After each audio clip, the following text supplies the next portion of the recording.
Hello everyone, today we talk about Roman leadership. For this mini-series I started to reintroduce Roman warfare, which we will do in much more thorough ways in the future. Just as a reflection, fundamentally, given the scope of the topic that prevents us to be somehow even nearly complete in a single video, it doesn't matter how long. Leadership is a word that echoes, especially as far as I've seen in the American popular culture, saying most of stemming from a business, you know, environment and need apparently. And there is something to learn about Roman leadership, always bearing in mind that business in a purely economical sense has nothing to do with leadership. And we are talking, of course, about politics and all that revolves around not a minimalistic way to cash by milking a fat cow by random chance. We are talking about having an actual power over the world, which is a completely different view, of course, and most of this kind of alleged management, alpha male kind of type of assertiveness, capacity in deals, in contracting, all this stuff has shipwrecks miserably, as it lacks the fundamentals, in fact, of civic education. Right? You cannot be a businessman of any sort if you fundamentally don't have an intelligence behind it. And it's not much what you're going to do with that business, but why you are doing that business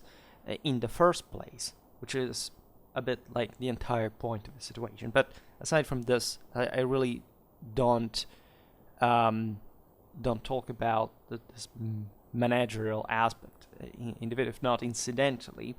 And I can spoiler a little bit regarding the fact of who the Roman leaders were, right, from which background they came from, and in fact the obvious realization that these were very powerful owners, right? They had a lot of land, a lot of slaves, a lot of clients.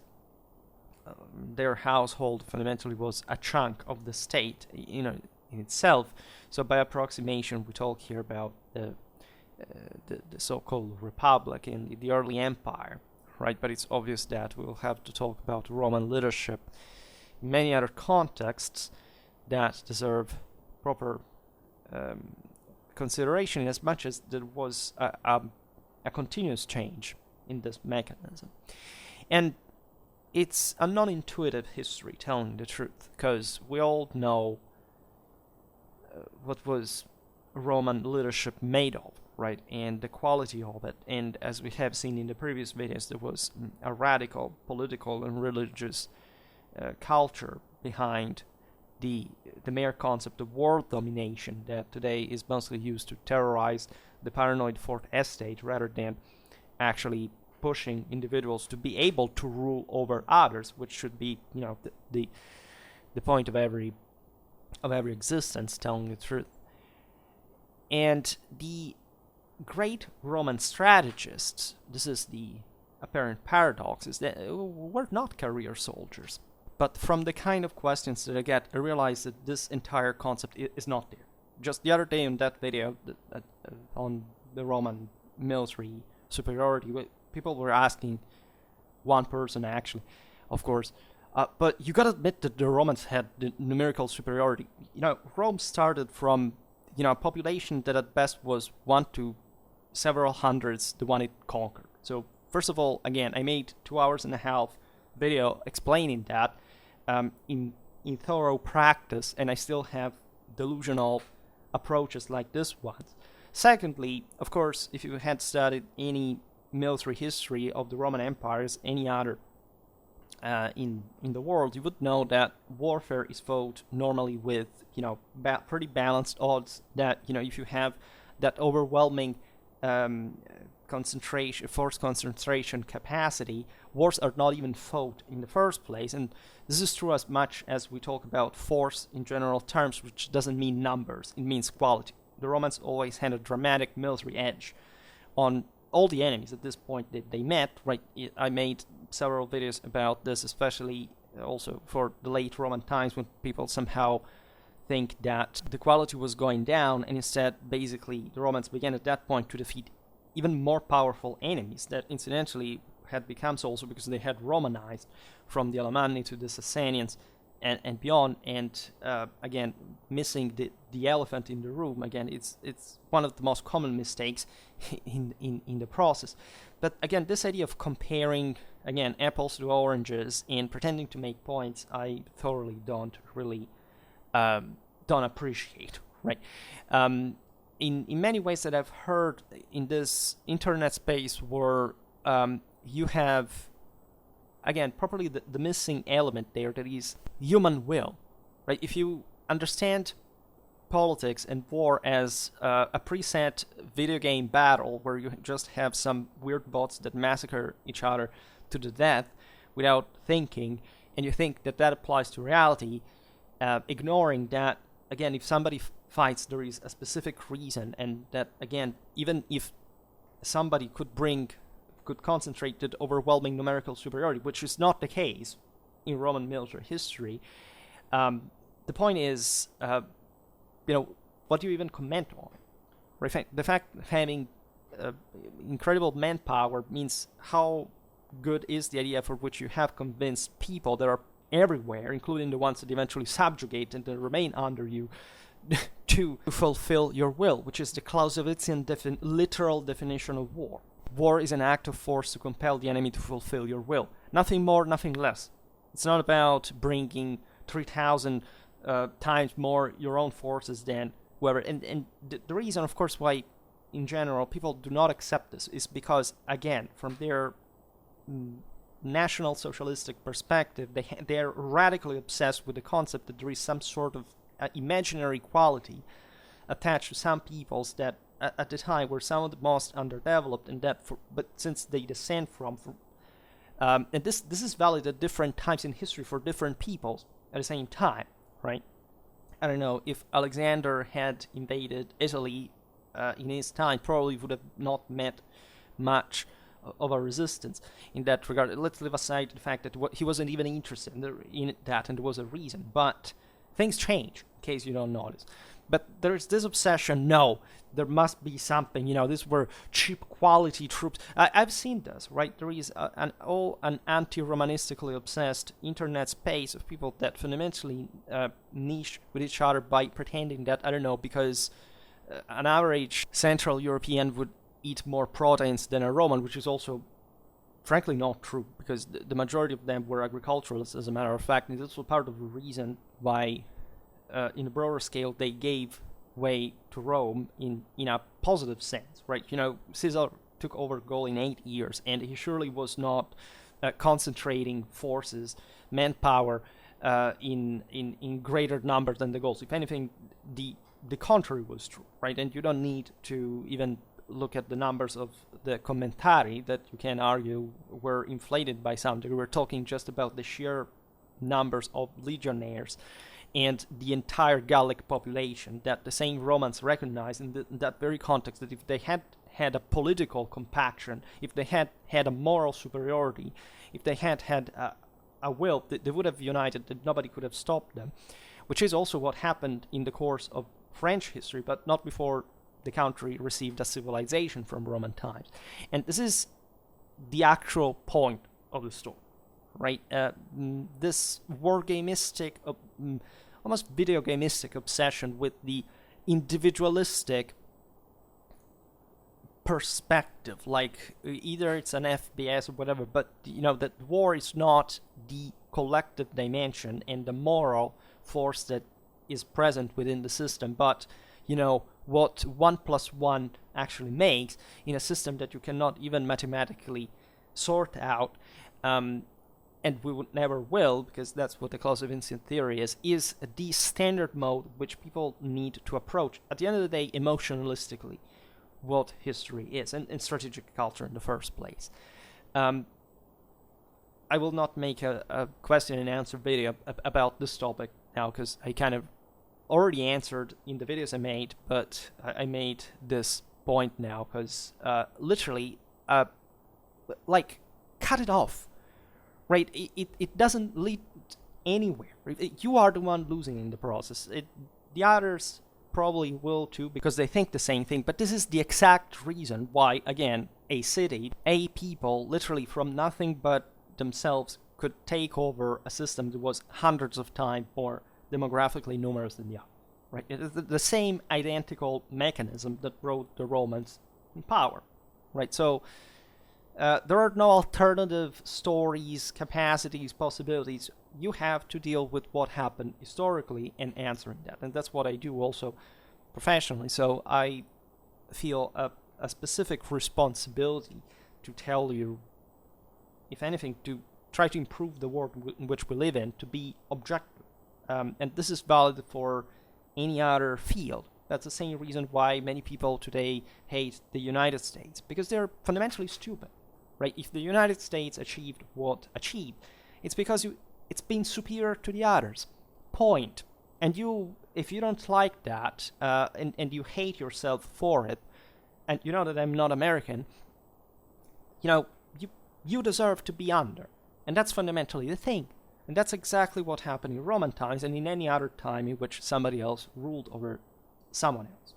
Always bearing in mind that, again, being ruled over, aside from the fact that it can lead to still essentially a place dominating the conqueror by some degree, but is based on consensus. It's not based on, I don't know, these guys are threatening to kill me if I disobey. The question is, what price do you give to that? Because sometimes it can even be advantageous.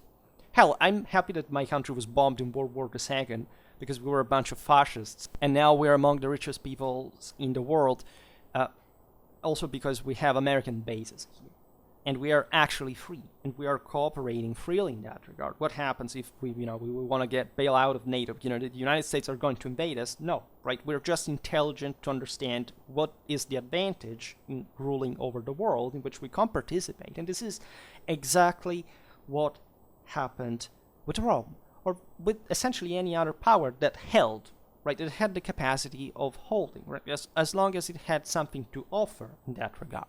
So again, but the country ruled over another. Again, if they manage to do so, there is a reason, right? It may be that there may be scumbag countries, whatever, but still the fact that you're under speaks volumes of on the moral force you could easily have employed, especially because, again, the material forces involved depend first of all on the moral force that needs to bring them there.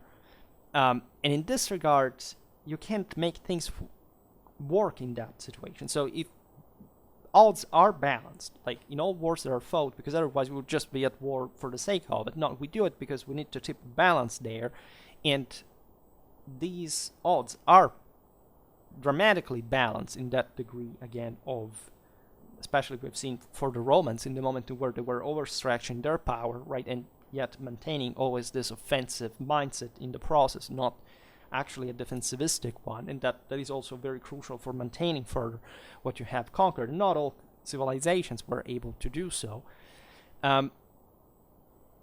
You can't understand the nature of warfare, right? So that's the art of the deal. You have to be strong. You don't have to be, just trying to sort out magic formulas, making up fantasy maths to try to explain something that is so macroscopically self-evident throughout all the history of mankind, right? But again, that's the degree in which we have narrowed the brains of our youth down, because we have bailed out of any intelligence quality in all the educational programs, and again, most families, most groups, they work like this. They literally don't know that there is something else, or at least they perceive that subconsciously because they kind of suck comparatively, and just human condition existentially wasn't enough in general to do so, and so they need to make up excuses for why they suck. And that's also the macroscopic and self-evident history of mankind, right, in its irreparable degeneration. the top magistracies were usually provided with the imperium. Think about consulship, and so of course there was a military nature in the hierarchy. Politicians spent only a few years in military life. There would be exceptions to this because Rome rewarded talents, but it still was doing so on the base of contingent political needs and dynamics that marked naturally also the institutional development of the empire, that in fact was ever more hierarchical, right, and had to maintain a balance exactly in that regard, because if you start monopolizing control in ways that you cannot fundamentally do but weakening the sap that the larger system is qualitatively provided with, you will start losing pieces, right? So you will shrink once again. And so Roman culture was very aware of all this, in spite of the shifts in this balance that did change over time, but also because of the scale of the empire, the size of the empire, and thus the practical necessities that stemmed from this.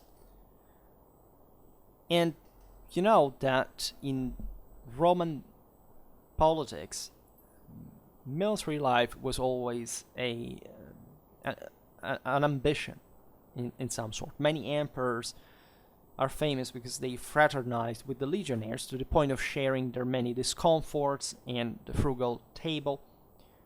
This naturally happens because the emperors themselves were involved in military operations.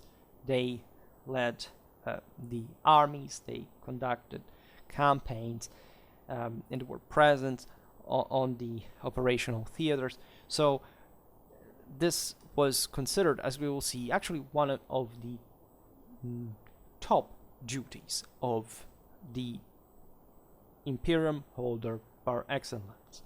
But Rome was not always a monarchy, as you know, and it was actually a great time of shared power with the nobility. That, of course, was there also in monarchic times, but that initially had built their establishment exactly in an anti-tyrannical sense, so stressing in that archaic tribal sense the quality of the warlike oligarchic gentes that were, again, radically obsessed with this thing of the imperium, of the individual transfiguration, the fact that they were actually of divine race, that they descended from gods. This was claimed, as you know, by many gentes. Think about just the Julia one, and that thus brought them to compete with each other for the top, even though, again, the greater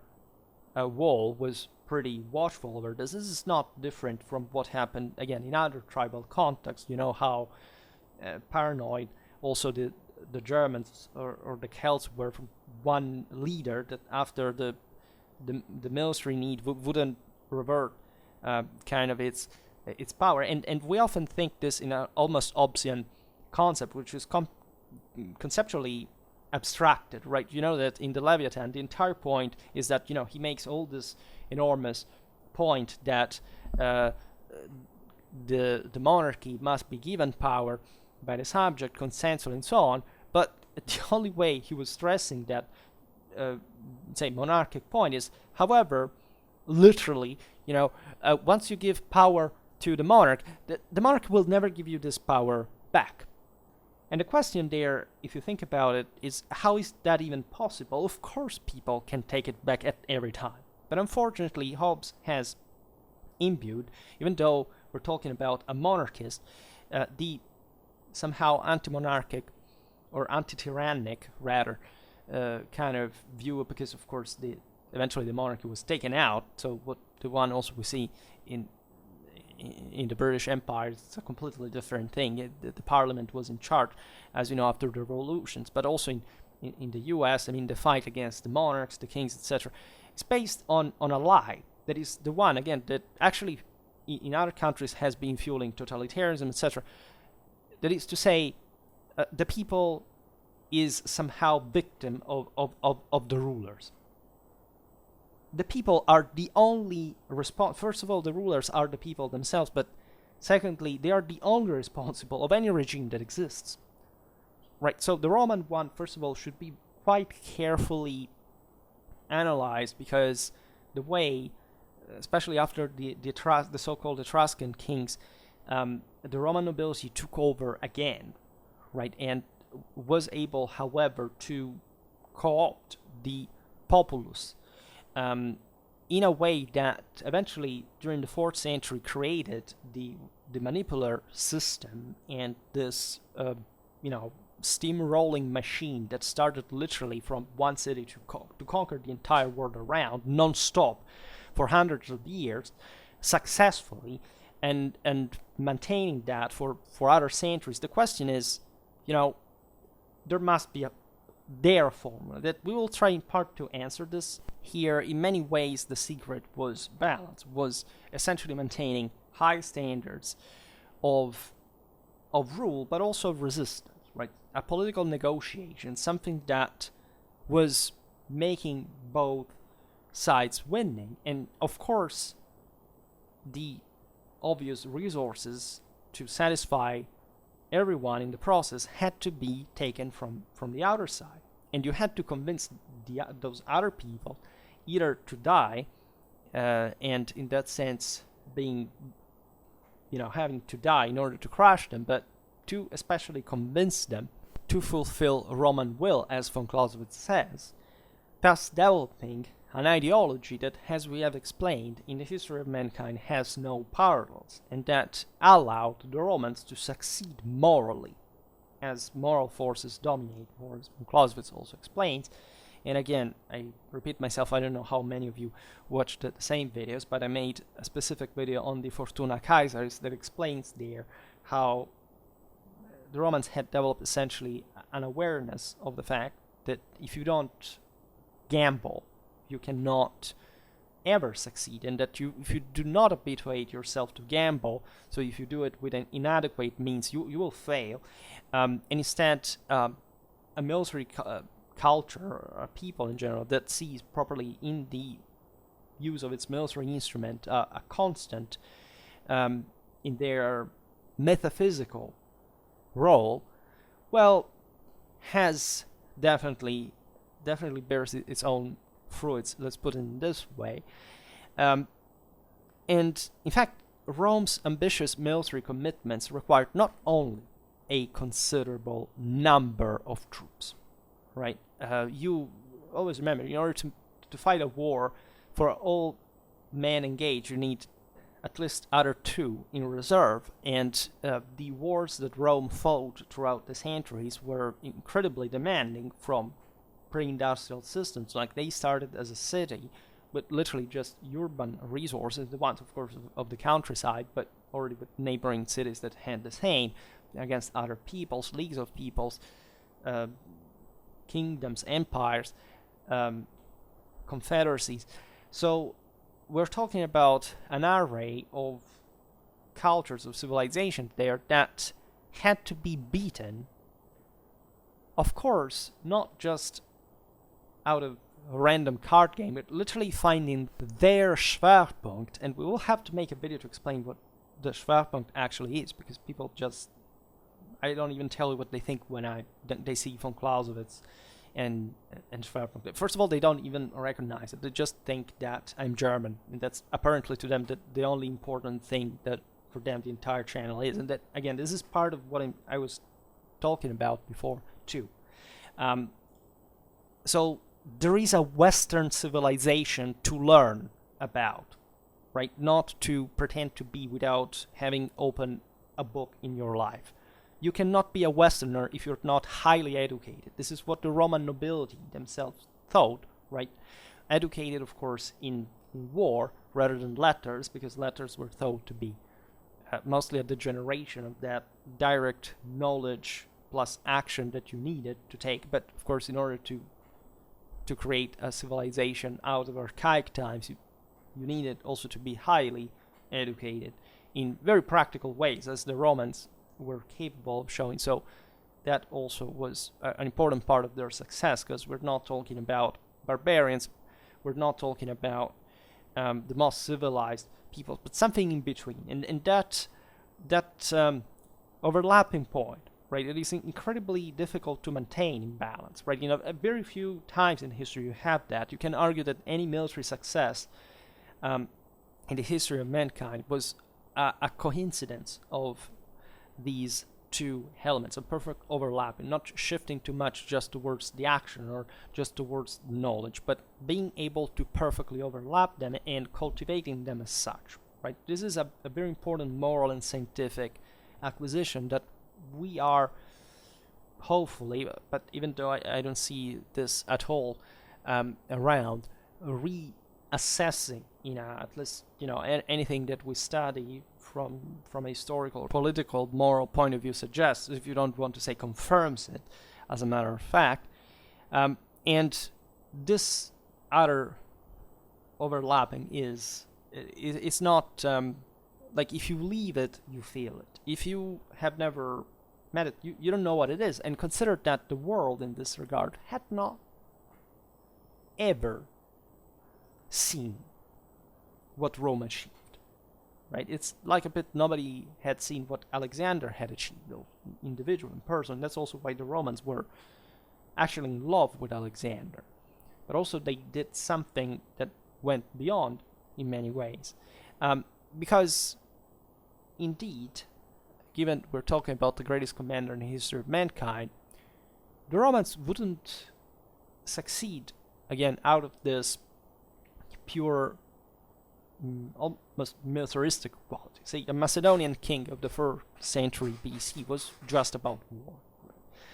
The Romans had to maintain, as we were saying at the beginning of the video, their own resources. They were great managers. They were great businessmen. They were patres familias of enormous households, right, controlling sometimes hundreds of thousands of people. So there is something that deeply found its roots in a conservative dimension, which doesn't mean reactionary or paranoid or closed, right? And that's why the Romans, as we explained, also were so successful, militarily speaking, because they understood what they had to show others in order to convince them of the worthiness of Roman rule, right, and the benefits that could entail. All these troops that Rome had to mobilize required an adequate number of officers of all ranks, and they had to be well trained. So again, a continuous military activity that would involve essentially initially the majority of the able-bodied adult male population, as in other tribal contexts, but that was kind of inspired just by the Mediterranean surroundings, also by the practical necessities of handling eventually what they had conquered, right? So the Roman effort had to be gigantic in order to keep this military machine standing, functional, well-oiled, and able to adapt essentially to any threat, to any challenge, because war is the realm of danger by definition. So it's not just about force per se, but knowing how to handle it, which requires an experience, a skill, and all a set of what the Romans called virtues. As a matter of fact, were summed up by the virtus, in fact, as the sum of all the various sub-virtues, and that also shows you pretty well how unitary the Roman vision in particular, but say the ancient one also more in general, towards the necessity of the same unity of command, for that matter, that was incredibly clear also in fact in the Roman political institutional system, because in times of emergency, in moments of particular threat and or required effort, the military power to be extended at levels that in the sense transcended any practical custom. That's the same reason why we have martial law, right? And in our language, they're both Latin names from the law of Mars fundamentally.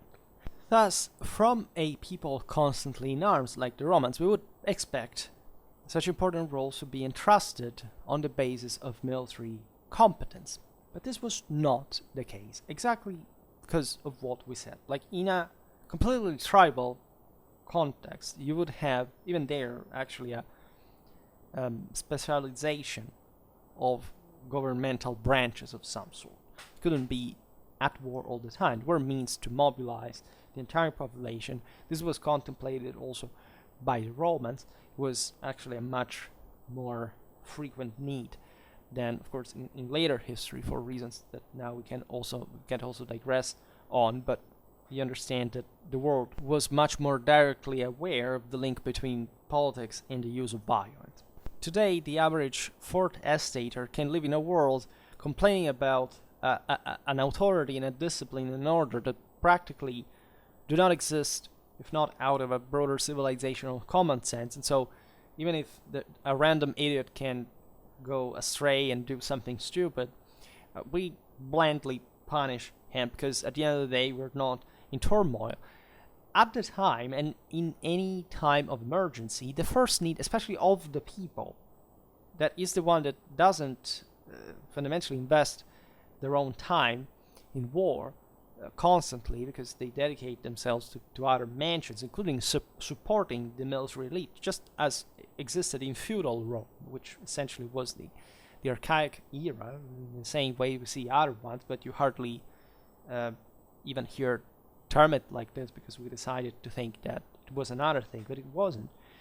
These people need an overlord, right? There is an enormous need after times of great instability and threat of further perturbances in that regard, where everything contracts and goes down and people impoverish and so on, to have somebody that brings order, right, and that maintains it. So let's leave aside the fact that, of course, great part of empires are established in such a fashion, but there is always also the need to be the next overlord. There is literally a political, social necessity of exploiting the opportunity of acquiring more power to manage this. And as we've explained, during the, say, what we call Republican times, in a rather improper way, because again, in the mindset of a Roman nobleman, the entire point was the imperium, like just everywhere, like in tribes, in kingdoms, etc. The point was, I want to be the one that takes over the war, right?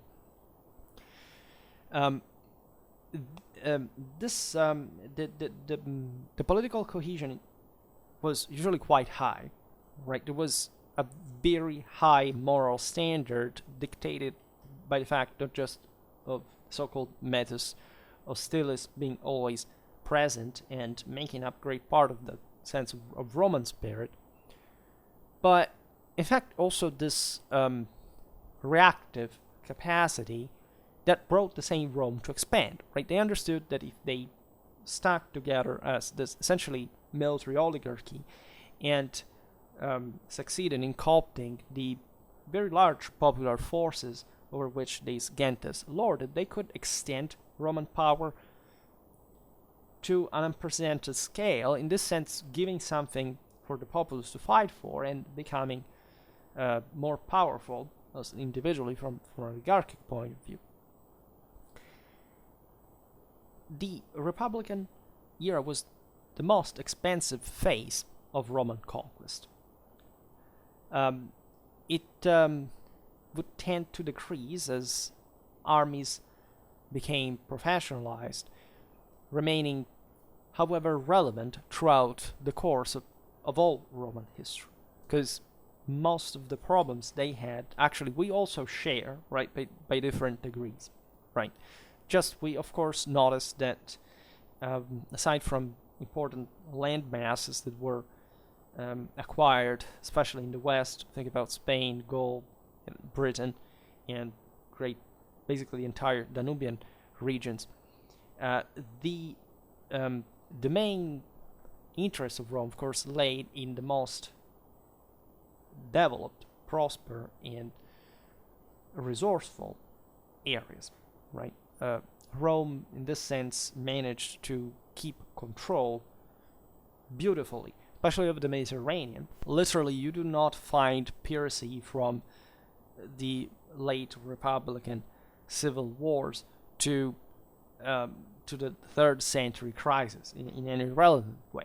The frontiers were different because there was, in a sense, less to protect, but at the same time, the enemies too have an important projectional capacity, strategically speaking, and thus you have to put a halt and again establish this monumentum that tells everybody that if they think to do anything stupid, they're going to be razed to the ground, right? And this is the reason why, again, great part of Europe were civilized in the process, because in the process the Romans had been co-opting the same people that had accepted that rule and managing to, expand and consolidate and from the within the same power of the locals. I mean, surely at the end of the Roman Empire, Gaul was a much more orderly and governable and structured space than it had been before the Roman conquest, where the Teutons could simply run around and do whatever they wanted. So remember always what I was saying before, that it's about forcing the enemy to fulfill your will, right? And you have to tip that balance that in human nature always swings between kind of being, the one in charge or being the one that fundamentally profits from it by giving something in exchange. But somebody has to bring that order, right? That's why the Roman establishment, first of all, had a military career in part, but was, of course, not just a military regime, nor its individuals looked at war just as the first point of their life. The imperium traditionally manifested through essentially the moral capacity to convince, right, to show justice, to point out that hierarchy was being established was fair, and making the other accepting it. This was particularly strong, for example, in the Hellenistic world, where still among kind of more civilized people, the Alexandrian idea was, we don't even pick arms against those who are meant to rule the world, right? We just open our gates, we accept to pay something to him, and we go on with our lives, of course, in a different way, but still realizing that we wouldn't put up a struggle, because for some internal political calculation, we realized that there was no point in it, right? In this sense, when we look at the anti-Roman rebellions, things of such sort, it's obvious that they were anti-Roman specifically, but it's also true that these were very often carried out by, first of all, peoples that were not leading within the directly Roman-controlled territory, and that for that specific reason, because that's as far as the Romans could support their own civilization, lived out of loot regularly, right? If you are, again, a people that manages to live just of its own local resources, yes, you can make wars, you can start lording over other peoples and so on. This all happens by some degree. But fundamentally, you do not need to be so unstable, because your politics, your institutions would be, say, solid enough to prevent that disorder.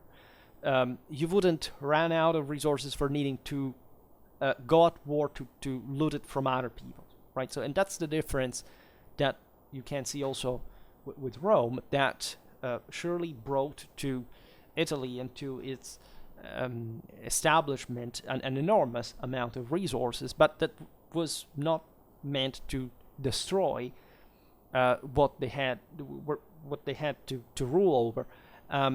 If anything, they had to develop it further, which is exactly what they did. And again, that laid the foundations to the acceptability of Roman rule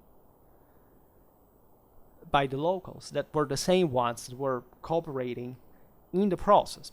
Because again, remember the thing about the numbers before. Where does Roman numerical superiority count? Where do numbers change? At your wish. Where the Romans, when they're invading, they're too many, but we're ruling, they're too few. Like how it happens. You cannot make that trick. We're talking about the same dimension, because war is just a continuation of politics with other means. And so rebellions, as you know, were scarcely relevant as long as Rome decided to step in more directly in literally Romanizing, building, expanding, setting the basis for further production in the same provinces that they rule. Rebellions occurred when essentially the Romans just squeezed the hinterland. They didn't have any interest in directly even occupying it, so they control either just the coast and so on, and they were not committed to get over with it. Just think about Spain and how long it took before the Romans decided to conquer it finally. Why? Because they fundamentally didn't care. This is pretty obvious in a reactionary way. That is the one that followed, especially after Cannae, where the establishment was somehow replenished with people that were just economically biased, just to say that there is no dignity in just having an economical purpose. They wanted to cash, but they didn't care about a broader imperial ideology. When Rome finally decides to step in fully and take over also the hinterland, that had not been much of a choice. Again, up to that point, Rome had just controlled the Mediterranean coastline, right? At that point, we actually recognize the greatest achievements, not just of the Roman civilization, but in that sense also of the Roman strategic culture, because they had to start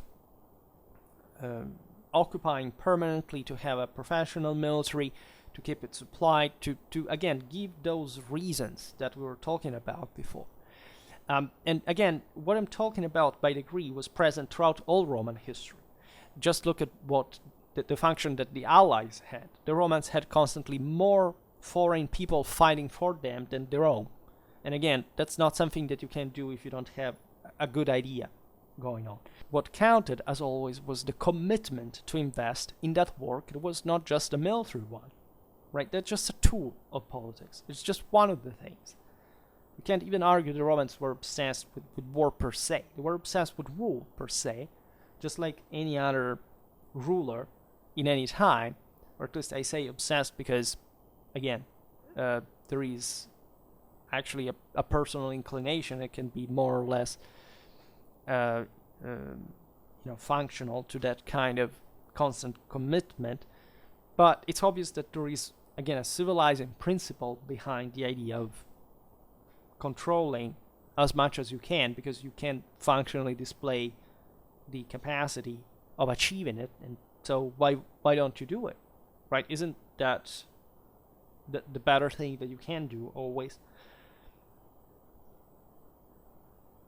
we have to explain, of course, the reason why the military merits were also so important in the political career.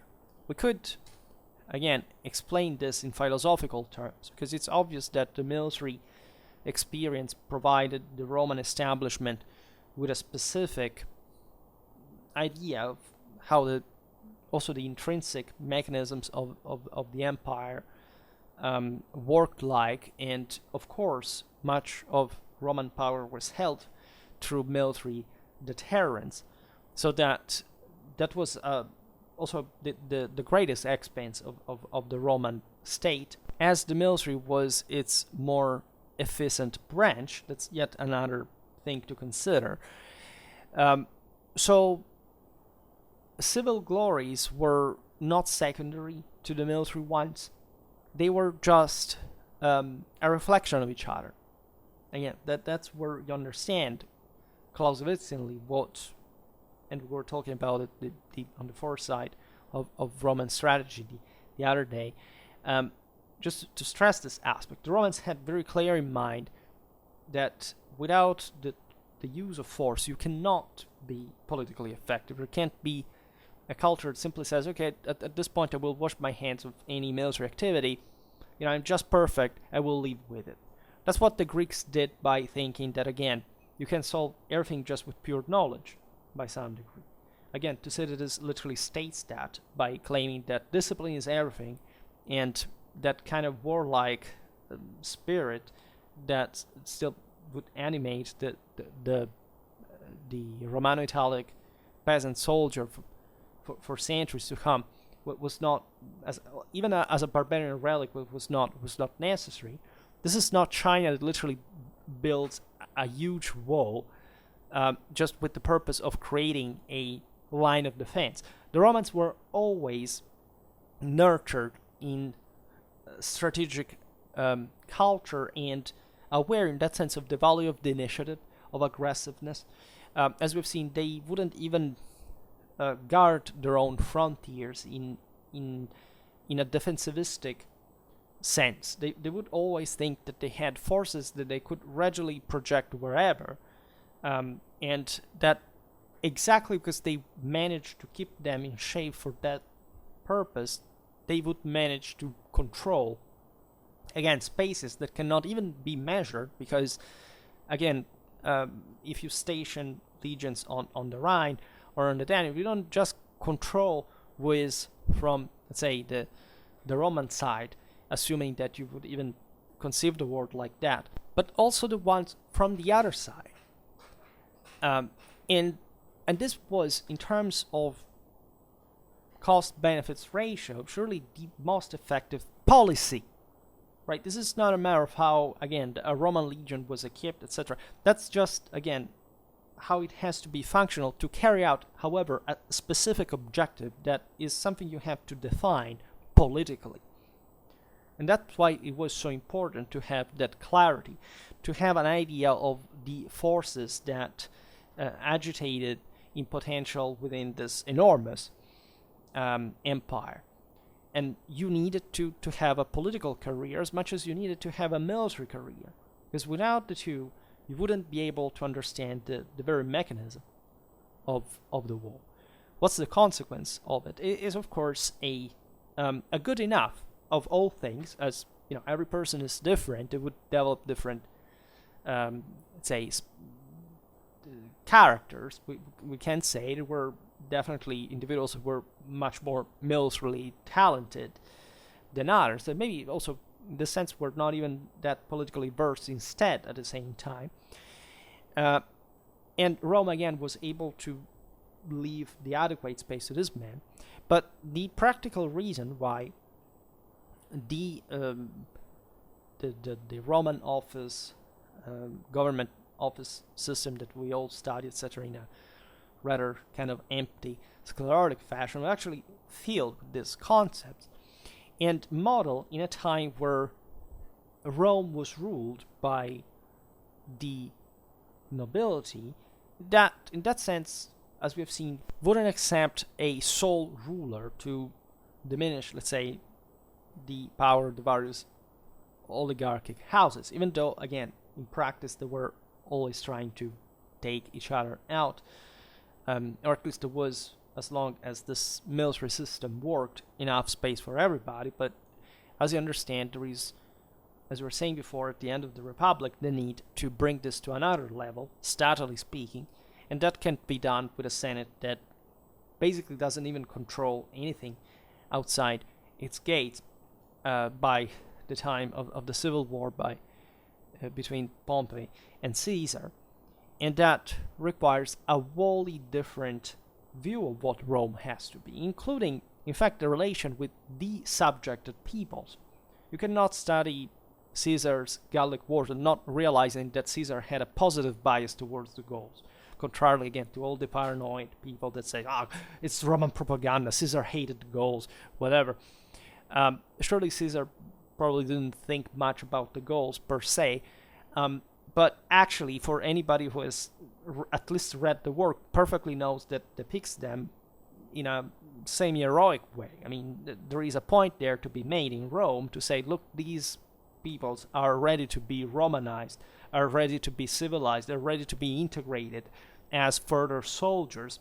And during the generations, in fact, of the Julio-Claudian order, you have that opening, that citizenship extension that would bring, by the 1st century AD, a good 30% of the legionnaires to be Gallo-Romans, for that matter. And also opening to an important phase of further conquests and consolidation. Gaul was conquered by Caesar, never rebel again. Consider that, right? So we are looking at incredibly spot-on political assessments by an elite that was, very, very clever, right? Cicero considered that he was Caesar's political enemy, but he would define his wisdom as quasi-divine, right? And in that regard, always remember that the Romans would bow to Caesar's fortune as a deity on their own, because they had realized that the gamble that represents the second element of the Clausewitzian Trinity, that is literally the military, cannot be successful, that is to say, the entire point of the Imperium, if you do not take that risk, if you do not decide to expand, if you do not decide, if you at some point you decide to remain entrenched within yourself and pretending that the world would not change if you don't make an effort to actually model it in your own image. And this is exactly what happened with the crisis of the so-called Republic, and why the system was unhinged, and actually the most glorious phase of Roman history would be opened through that. And this is against any form of... always remember, isolationism is just directly proportional to the inferiority of a culture, of a country, of a people, right? Any isolationistic people is essentially sinking in its own moral putrescence. There is nothing proud to pretend that, just because you set foot on somebody else's soil, that has to be for the good reasons, of course, but just per se is an intelligent thing. That basically is the complete denial of any strategic principle, and in that sense also of any political one, because you are basically given the initiative to someone else, and that is to people that are of course going to erode your own power to a point at which you will feel choked, at the point that you will be choked and incapable of reacting, which is exactly what happened essentially to all the peoples that were conquered by the Romans.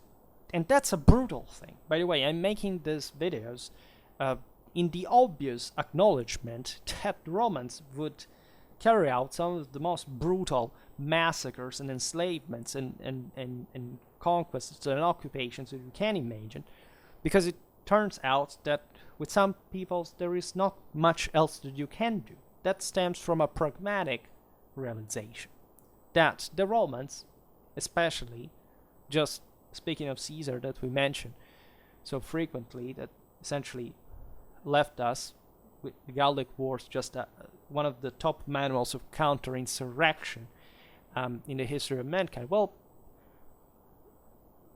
speaks volume about the civilizational difference between the conqueror and the conquered, which again, if are in this, relation, evidently have something dividing them along that pattern.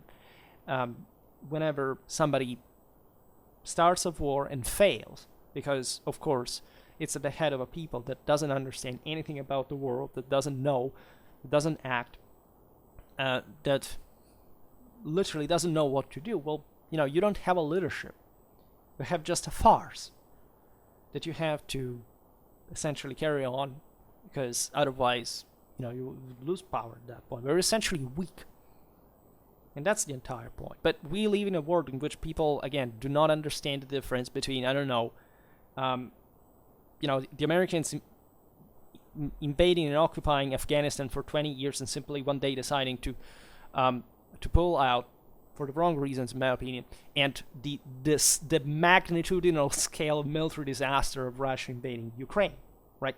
Allegedly the second military power against the 22nd, in one of the most embarrassing lack of any trace of strategic cultural literacy and dignity, that I personally, as a military historian, I've seen my share of disasters, of course, but at this scale of utter incapacity had never seen, right? This was one of the single most terrifyingly insulting actions to the dignity of, I would say, as far as average human intelligence, right?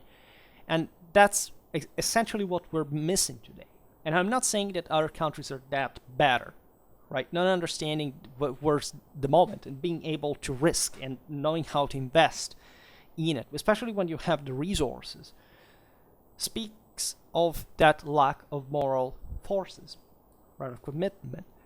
And again, it's as if the masses lived in Wonderland. Like, what the hell is happening? Well, it's not Wonderland because they mostly live in, despicable ways. It's just, they don't even realize what's going on.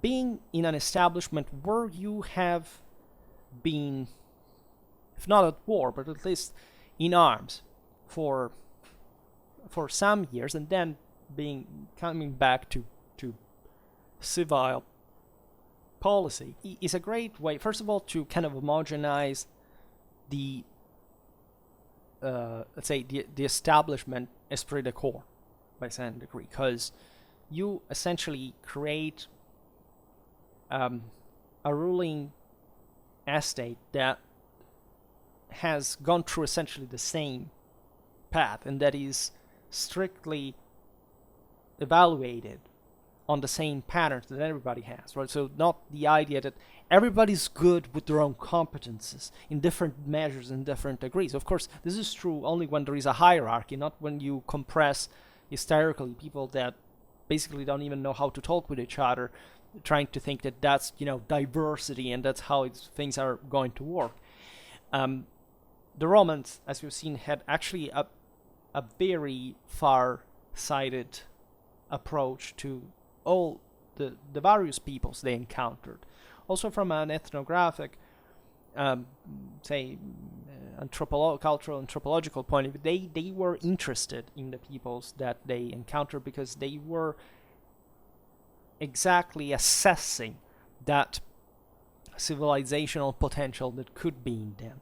And in this sense, in fact, the political boundaries of Roman expansion can be read like that. As we were saying before, where did the Romans stop territorially? They stopped to places inhabited by peoples that could not sustain something, as civilized, but because of essentially local development, resources, etc., as the one that Rome would have just implanted to control the area, right? They didn't need to push the frontier further if for ruling it, that they should have been at the same level of those barbarians, right? That's why they stopped in the desert. That's why they stopped kind of where they couldn't even sustain the presence of a legion, right? By costs, right? And at that point, if you don't have even that income locally, what's the point of even occupying it? Right? It's literally the least That's literally the measure of the uselessness of that. And it's true, of course, that this goes by degrees because, again, peoples are mutable. They can, again, be more or less content of the Roman presence. They can be pushed by others. They can just suffer as the empire, whichever systemic problem. They evolve politically because they are also essentially Romanized in the process. Rome nurtured all the foreign aristocracy in Rome physically just to be sent elsewhere, somehow frustratingly so, like sending this princess to just get assassinated during a brawl in the usual kind of banquets that they held in that same kind of almost, in fact, nobiliar gang-like competition that, after all, the Roman nobility had emerged from. But that's exactly the point, right? Roman ideology revolved also around this kind of fathering presence that the Rome had for all peoples, right? You have to protect the weak. You have to crush the arrogant, the superbs. Though that was literal part of the Roman gospel, and it was the, again, ideal principle of celestial justice that all peoples were seeking and that Rome had to enforce in order to be evaluated for what it was.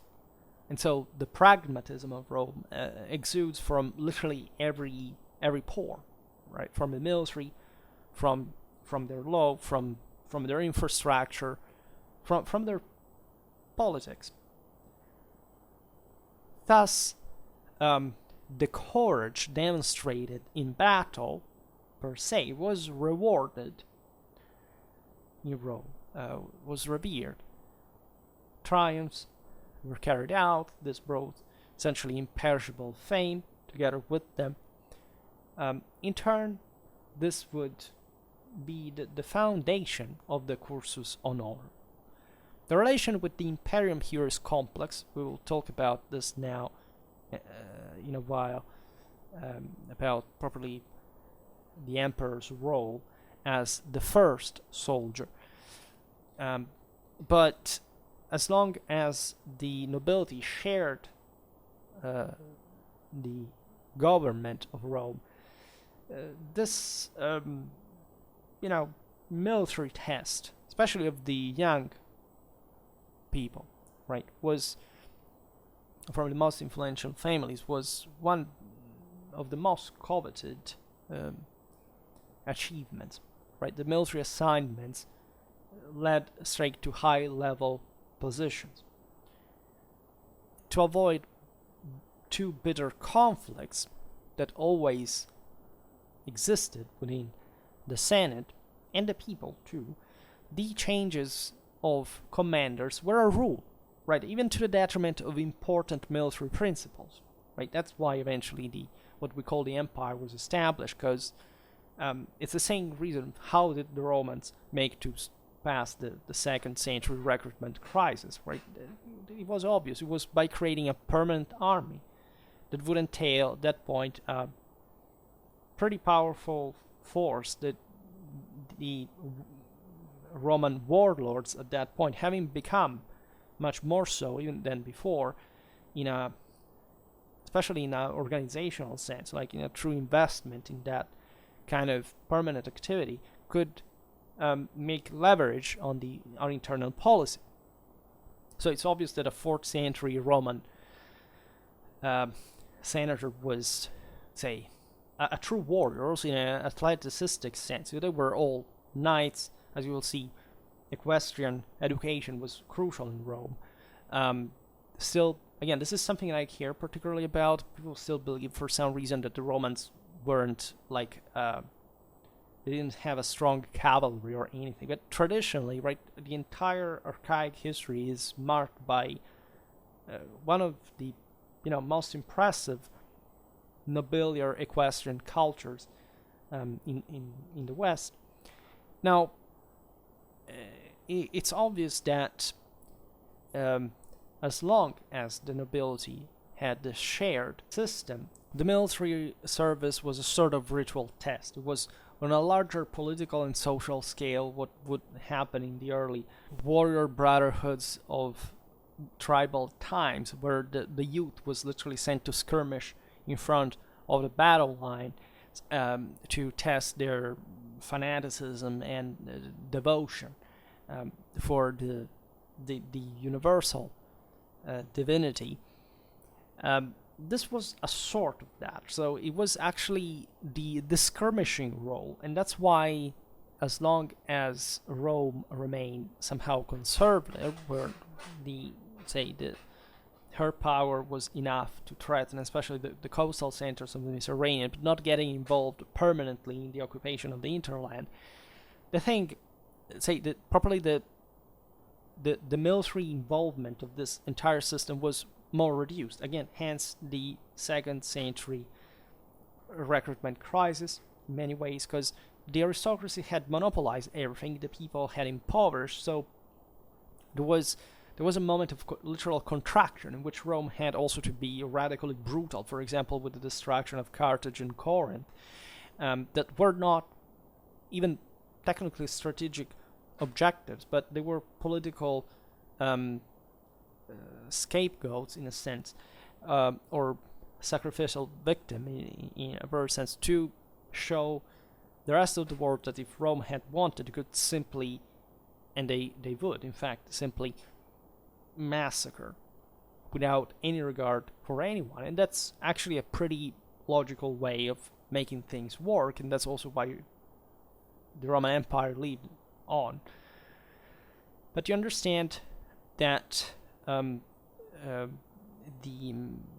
aside from the experience that did derive from a unity of the establishment in this commanding experience and the enhancement of military capability, the full potential of Roman military power that was surely impressive already at the time, but not to the scale that we came to know later, and comparatively think about this, because that had been enough to keep the Mediterranean under control, was not fully cultivated, right? That's the reason, again, why you see great commanders like Scipio, not yet Africanus, that carries out one of the most important tactical developments in the Roman army by essentially training, thanks to the necessities of the Second Punic War, in this much more prolonged and kind of, in fact, a broad theater of operations, important tactical performances, thanks to the more intense training and so on. But something that is lost afterwards, like during the 2nd century BC, we don't find I don't know, those exceptional let's say flanking maneuvers that you can find during the Spanish or the African campaign, because literally, the war was over. Yes, there was essentially a professionalism actually kicking in even before Marius sanctioned that 1 century later, so that legions, yes, were stationed abroad now. There were some important changes also in the organization and in essentially the transformation of the Roman army, what we know later, like in truly legally, let's say, professional times. But again, ended performance continuity, because it was literally disbanded. It had to be put together at another time for another campaign, and this did bring to problems also, as you know, in the cadres of especially the NCOs. So those were in fact not the establishment, and that were often disbanded and recruited again, but essentially not maintaining, for example, their previous rank. This problem would be fully solved only at the time, essentially, of Caesar, actually of Augustus, with the permanent professional cadres of the centura, of the, say, of the principales, right? It is, of course, in all this true that the Roman establishment in Republican times did see the necessity of compromising politically, succeeding in circumventing the rules, prolonging, for example, the permanence of an experienced and capable man in a particularly critical theater.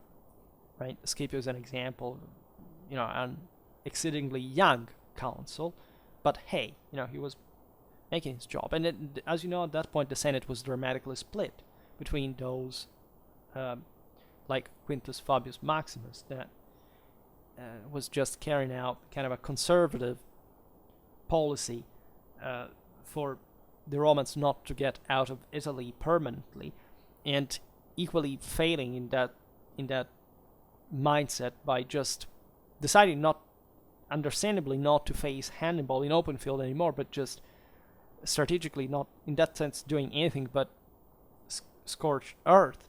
That was not how the war could be won. From the other side, you had Scipio, that belonged, as you know, to one of the most kind of Hellenistically influenced Gentes, that, however, were also radically traditional, in the Scipi in general, as you know, one of the most prestigious families in Rome, in kind of instead expanding the empire, so opening literally Rome to that dimension that was more suitable to her. And at the end of the day, it was again a relatively short history, because yes, this was this popes in the 2nd century that brought to other acquisitions, including Carthage, say the African hinterland, the capital was razed to the ground. But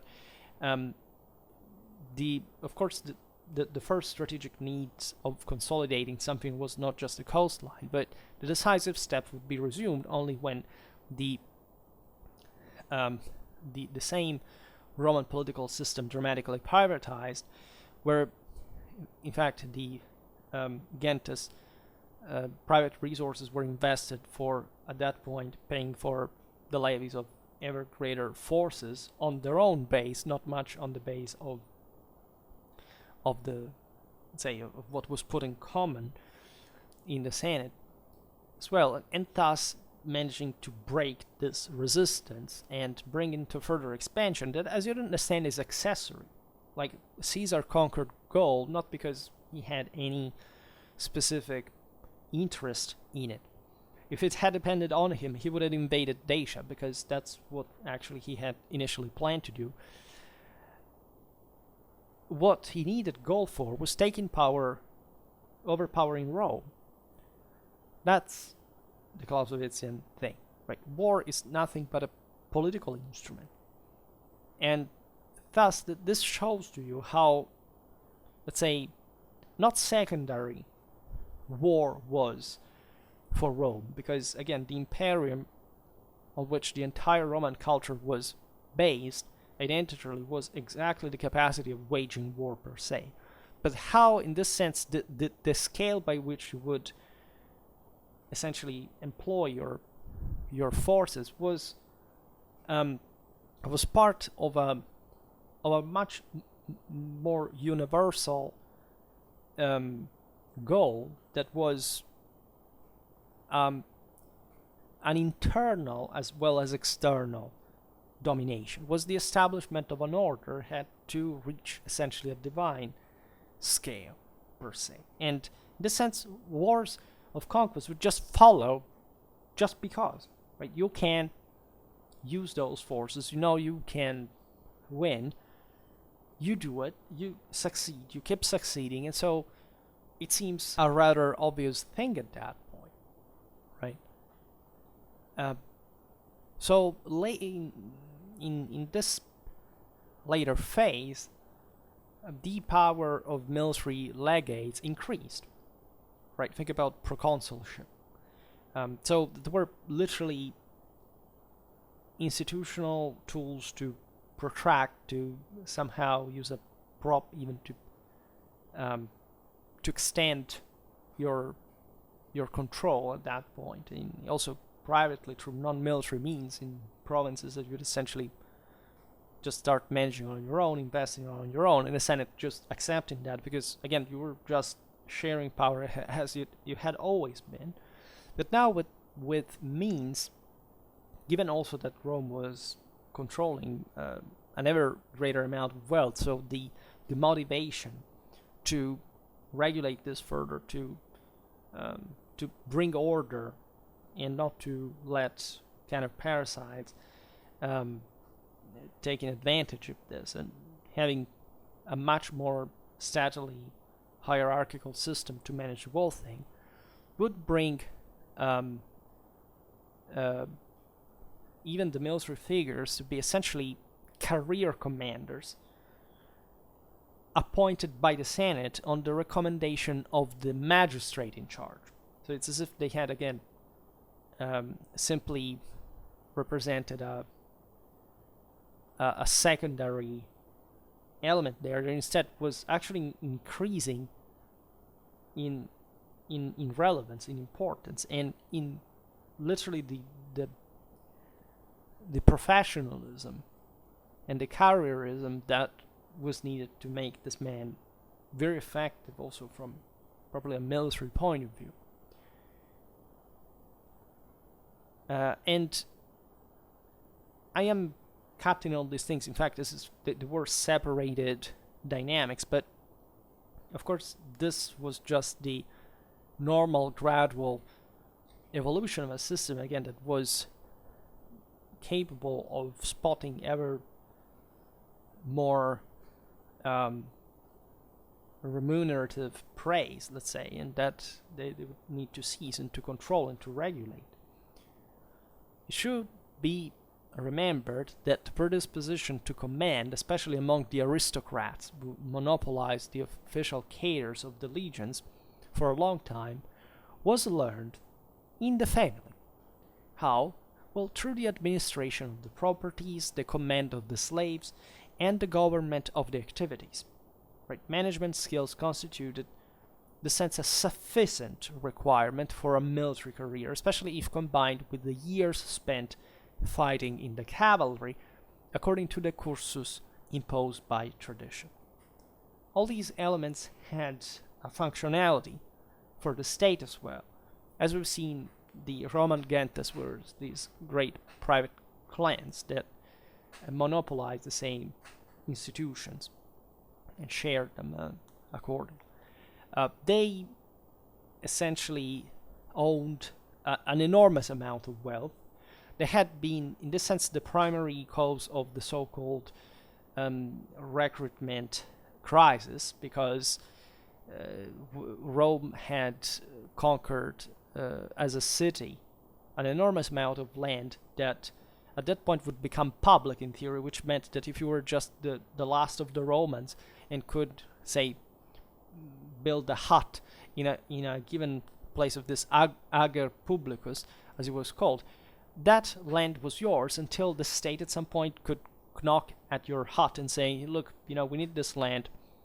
That's it. But the point there was that, of course, the noble families were much more powerful, so they would begin to invest enormously in this ager publicus, and even with private means, taking out all the competitors, so the poorer people that could not defend themselves, and especially, in fact, the smaller landowners who were literally kind of maybe the best, the backbone of the same army, in fact, that were people who had gone at war essentially because they, first of all, yes, they had other means, but they wanted to increase them by having more land and even going to live out there somewhere in the Italian countryside, but that in this sense didn't have covered shoulders, right? And they were brought to abandon the competition with the largest landowners that had literally, masses of slaves that could be armed and literally kicking out other people from their own land, right? And nobody would check, because yes, these were all Roman citizens, but it's obvious that the noblemen controlled the entire system. Only if you were rich you could afford some legal assistance and support, but it was mostly a political thing. So the average Roman that had made up, especially the legions, right? The allies were quite tough and good, right? They were similar to the Romans in Italy, at least, in this Republican phase. They, as you know, had some greater privilege because they were literally part of the Romano-Italic Confederacy. They weren't foreigners like, I don't know, whoever was out of Italy, like even, I don't know, Sicily or the Po Valley, that would say that were considered something different, even though the latter especially would bring later on with extension of the citizenship a lot of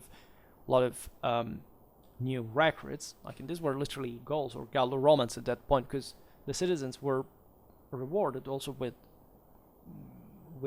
land, sometimes in military colonies that at least were needed as literal cities built in this strategic troubled areas initially before Romanization kicked in properly.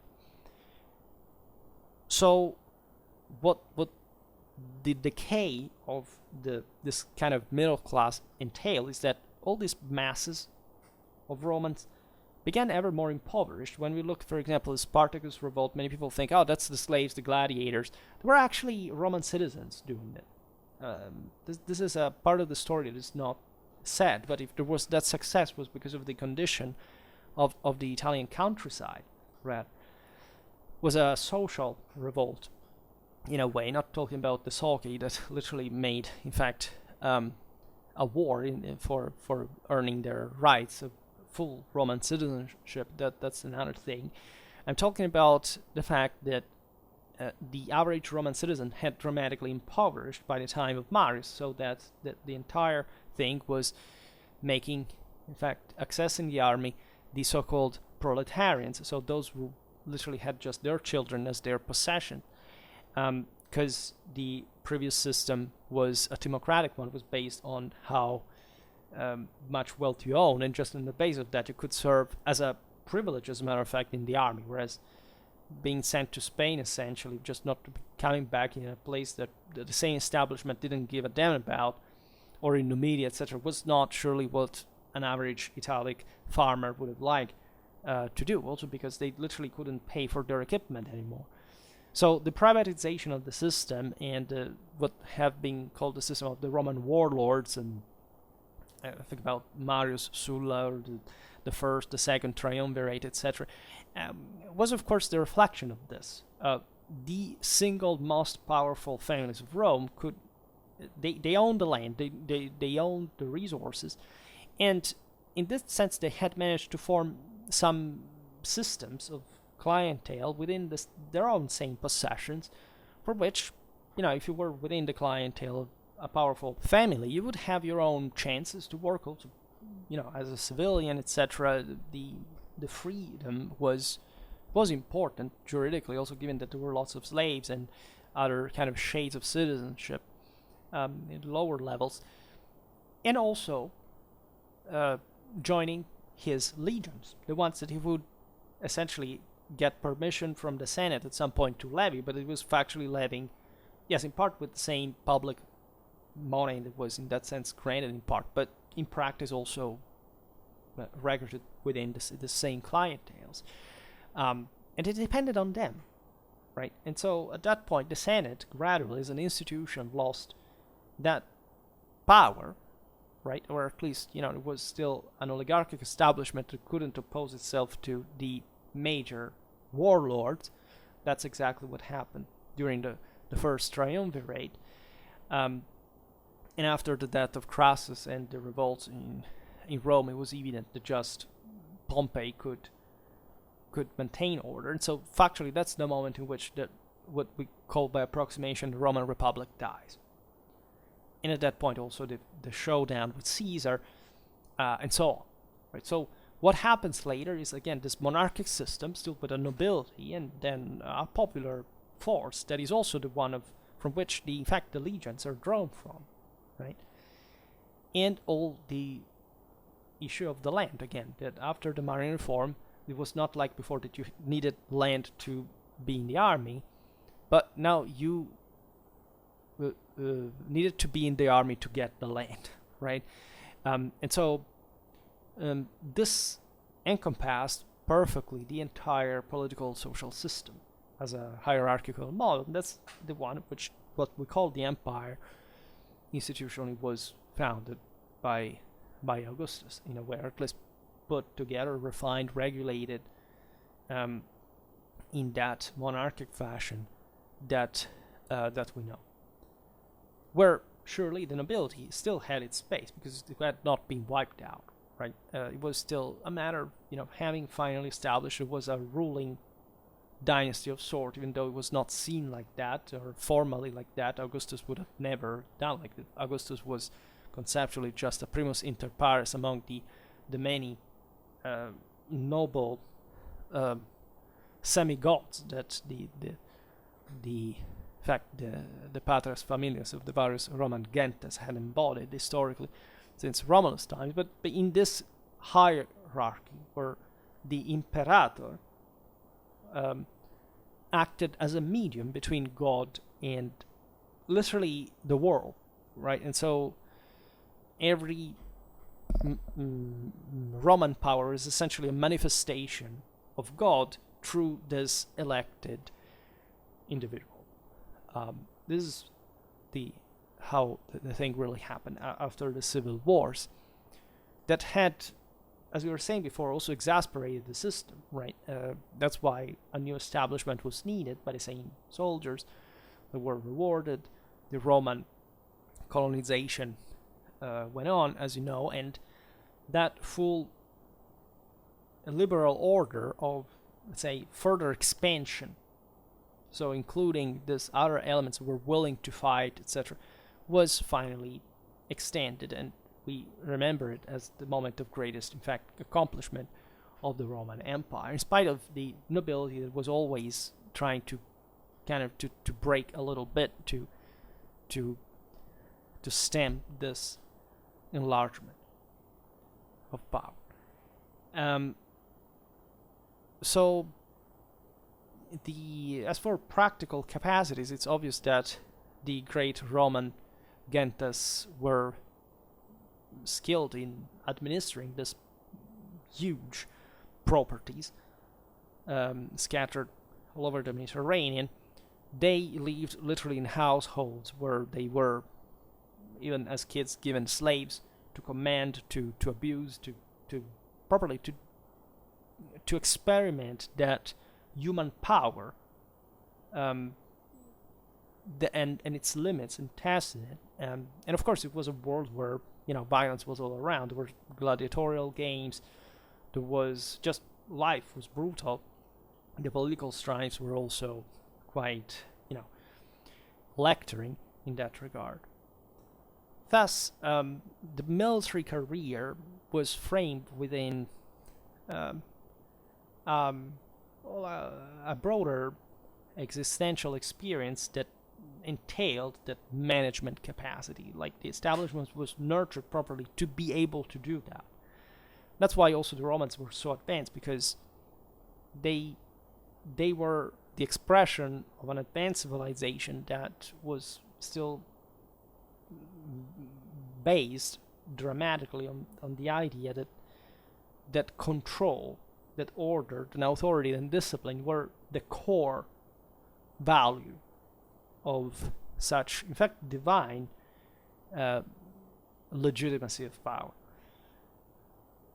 The fact that, for example, the young aristocrats were entrusted with the command of a cavalry retinue was particularly important. Commanding cavalry was extremely prestigious. Why? Also, aside from the various equestrian mythologies of Rome and this literal obsession with knightly warfare, but there is all a technicality there and an athleticism, mens sana in corpore sano, the Romans said. So the idea that if you want to achieve the imperium, you also have to properly be fit for it. You don't just have to know how to fight as a warrior would say. We should make videos about single combat in the Roman establishment, etc. But also and especially leading an entire cavalry unit with all the logistical problems that this would entail. As we know, horses consume an atrocious amount of fodder, of grass, of water. So knowing how to handle this in a practical sense, having all this living force of men and horses under your command, it's something empowering, something spiriting. For someone that spent a very brief time in a military academy, you understand that command structure gives you such an empowering, literally transfigurational capacity. You can become another person just by being entrusted with this, right? And it's a harsh system, right? Especially in the early days, the Romans were extremely harsh, right? Even within their own families, right? The entire system was actually far worse than the Spartan one, as in the best kind of tribal tradition, actually. And there was no room for failures in this regard. A last factor that surely is not underestimated on Schwerpunkt, but in general it is, and that's why we popularly, and that's why I insist so much on this channel on it, is of course the religious one. And don't worry, I will not start rambling about that, but there is one, again, because I told you so many times, so you know what the meaning of the empire was and what also the imperator embodied. We'll see it perhaps a little bit better now. We'll talk about the imperator and also other elements of the military hierarchy. But there is one factor that we often don't, that we hinted at before, but we often don't conceptualize. That is to say, the Romans didn't split the single, let's say, abilities required for leadership with the, let's say, presumption of being able to top them. Remember what Thucydides said before that I was quoting, like, if you perfect discipline, you can take over the world. The Romans would have never reasoned like that. First of all, the Romans would have never conceptualized it because they came from very different, properly cognitive background. But to them, without any need for explanation or explicitation, because they already knew that. We know that from the 1st century BC literature that was elaborating the sagas of the archaic times and so on, the virtus has always to stay there next to discipline, if you want the rationale, this civilizational element. The virtus, we think in classicistic terms, that is something like, a guy that is idling and being virtuous, or a kind of Aristotelian virtue in an ascetic sense. But what the Romans literally meant with virtus, and I also made a video about this, was literally the Indo-European sacred fury. In other words, what the same furor in Latin meant, right? Except the Romans had, at this point, kind of separated the concepts for the sake of exactly this different approach to it. That is to say, the virtue had to embody there the full mastering of that force. The fury per se was just seen as the barbaric impetus, but the lack of discipline. So virtue was the topping of this capacity that, however, still came from a universal set of divine models that made the one of virtue itself. So that's why they didn't have problems to even phrase or think this in different terms. And the meaning of this all is that a Roman would have not even needed to think to consider himself kind of, for example, respectively, just either the smartest or the strongest people in the world, because they knew that what would make them win, so to be given by God, universal rule, was the perfect harmony of these elements. That is to say, through the pietas, right, and especially, in fact, this religious predisposition, this devotion to the gods and to God at the end of the day, because that was still seen in the broader hierarchy, and especially as far as the Imperium was concerned. Once it would essentially enter in harmony themselves with this great universal power, thus giving them literal, concrete power that is still, of course, a spiritual one, but the one necessary to dictate by example, right? So that they would have to win the world, ideally also without even needing to fight, because they essentially believed they were the chosen people, that as long as would have maintained their own religious standards, would have always surpassed anyone. And of course, the entire religion was based on all the concepts that we often discuss regarding their moral standards and so on. So war was the only way actually to prove, right, the fitness, because to these standards, given that the point was exactly taming fury. I mean, the way a Roman would subdue a barbarian was conceived to be exactly the point, right? The Roman Uranian order that, however, cannot be substantiated but without the subjugation of the chthonic force. It can't be mere ideal. It has to concretize itself in reality, and the greatest glory derives from that. It's based also on self-sacrifice, right? On an ideal that was very strong politically and socially at the time. It is to say, you can't be just a treasurer. You can't, again, be an isolationist. You can't be an idler. You must act. You must be selfless in the measure in which you have become just pure divine force, right? So finding actually your true self, not the one that you can experience from the lower levels of reality degeneration. Thus, this principle was so strong that to them, even death, right? You know, the Roman sagas, the Romans are not scared of anything. They just know that they will win because they got it, right? Religiously, and as such, they would venture in the world, conscious that power was real, that it would manifest itself in the very instant in which they were up to that same standard, right? So, what is to be the smartest or the strongest, right? You will know only when you are close to, when you are a god yourself,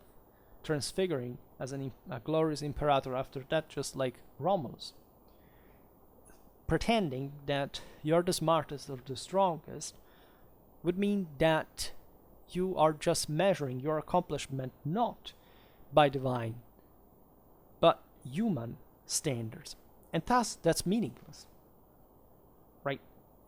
Not thinking but acting in that regard, and thus obtaining divine reward. This is crucial in the Roman establishment. The entire, in fact, also Roman life, this is not just a political or military career, but was based on religious theory and practice, right? For the Romans, victory on the battlefield, of course, was the product of the correct execution of the propitiatory rites celebrated by the commander, even more than his military skills or experience. This is true for every people existing at the time. The point, as always, is by which degree did this culture believe in it, and with which level, let's say, of integrational capacity of this concept also in the more concrete problems of governance, and with which faith in that sense that the standard, even at the top of power, can be maintained for devotion to God. this is really what brought Rome to world domination, right? So as far as the concept of the emperor as the first soldier of the empire, literally, we're looking at the same concept of leadership and hierarchy and standards, right? The Romans indicated with the title of imperator the role of commander-in-chief.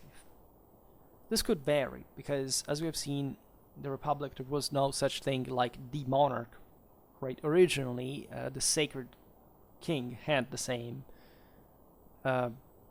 title because he detained the imperium. Romulus literally transfigures, boom, like in this transcending reality.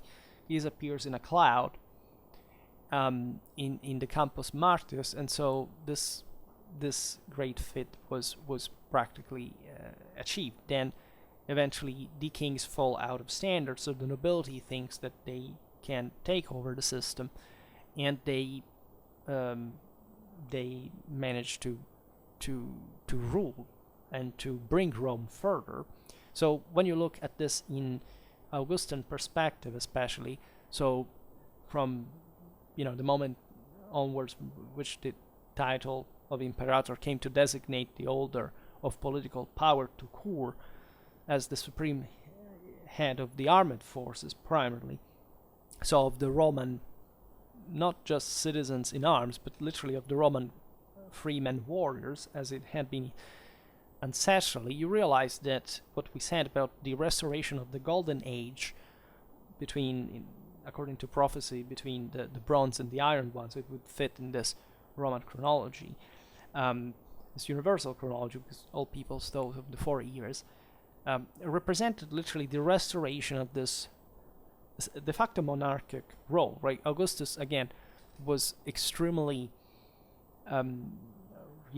respectful of the Roman institutions. The monarchy was unacceptable in Rome, as much as among peoples who had such a high reputation of their own force, of their own, in fact, evangelic mission universally, that he could have never gone against the established prerogatives of the nobility, even though, of course, he butchered them with proscription lists during civil wars with Antony, etc.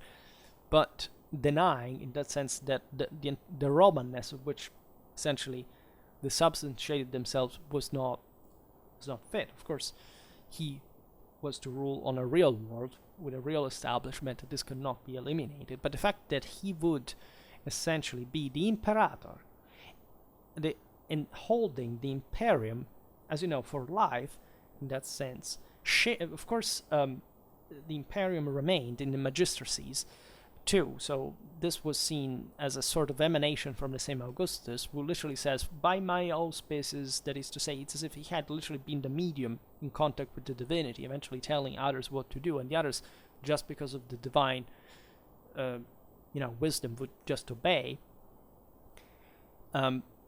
would act, right? And it's interesting in this regard that Augustus did this in the name of his potestas, that is to say, from the office that he was monopolizing. Like as princeps, he was just again acting as a first among equals. For the rest, he didn't invent new titles. He just held together, like unitarily, in this recomposing universal direction, the ones that the Roman establishment always had. Thus, imperator was, again, any general who had essentially wielded power effectively and won a victory, and so being blessed in part by a piece of imperium, right? The full imperium would be the full divine transfiguration, which is why eventually, for example, Caesar was deified after that, Augustus too, and other emperors, because this entailed essentially the fulfillment of this absolute order that had been established. And so the maintenance of this golden age essentially order embodied by the same imperator that held the world literally in his hand, according also to the iconography, through glory. So this Holy Ghost sent like an angel slash messenger, but the fact of this being the same transfigured alter ego of the emperor's soul, right? That would be linked with God at that point. This is particularly evident also in the Roman imperial funeral, that consisted, according to Indo-European tradition, of course, in cremation. It was typical, say, for the nobility, at least in this imperial sense, as while the other, say, the plebs could not transfigure. They would essentially just be buried, and they wouldn't hope to be like such a high race like the one of the patres, literally. When the corpse of the emperor was cremated on a pyre, and during the ceremony, the Roman knights would essentially circle, galloping around the pyre and throwing their own military decorations, earned naturally under the emperor's command, in the pyre. As to say, of course, these were golden, so gold was thought to be divine, as you know, in the entire Indo-European tradition.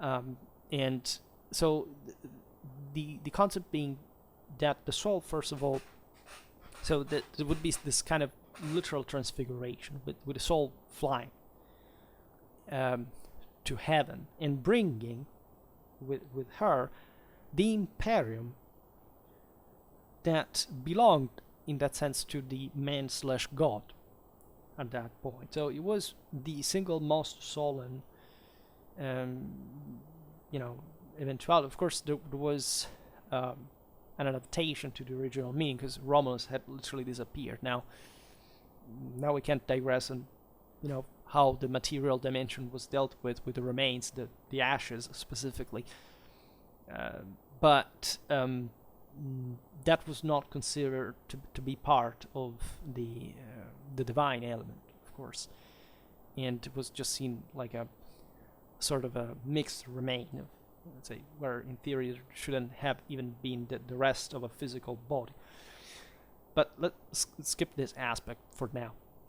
I made a video on the Roman eagle that back in the day made so many views, everybody watches it still, and there I explained the decursio.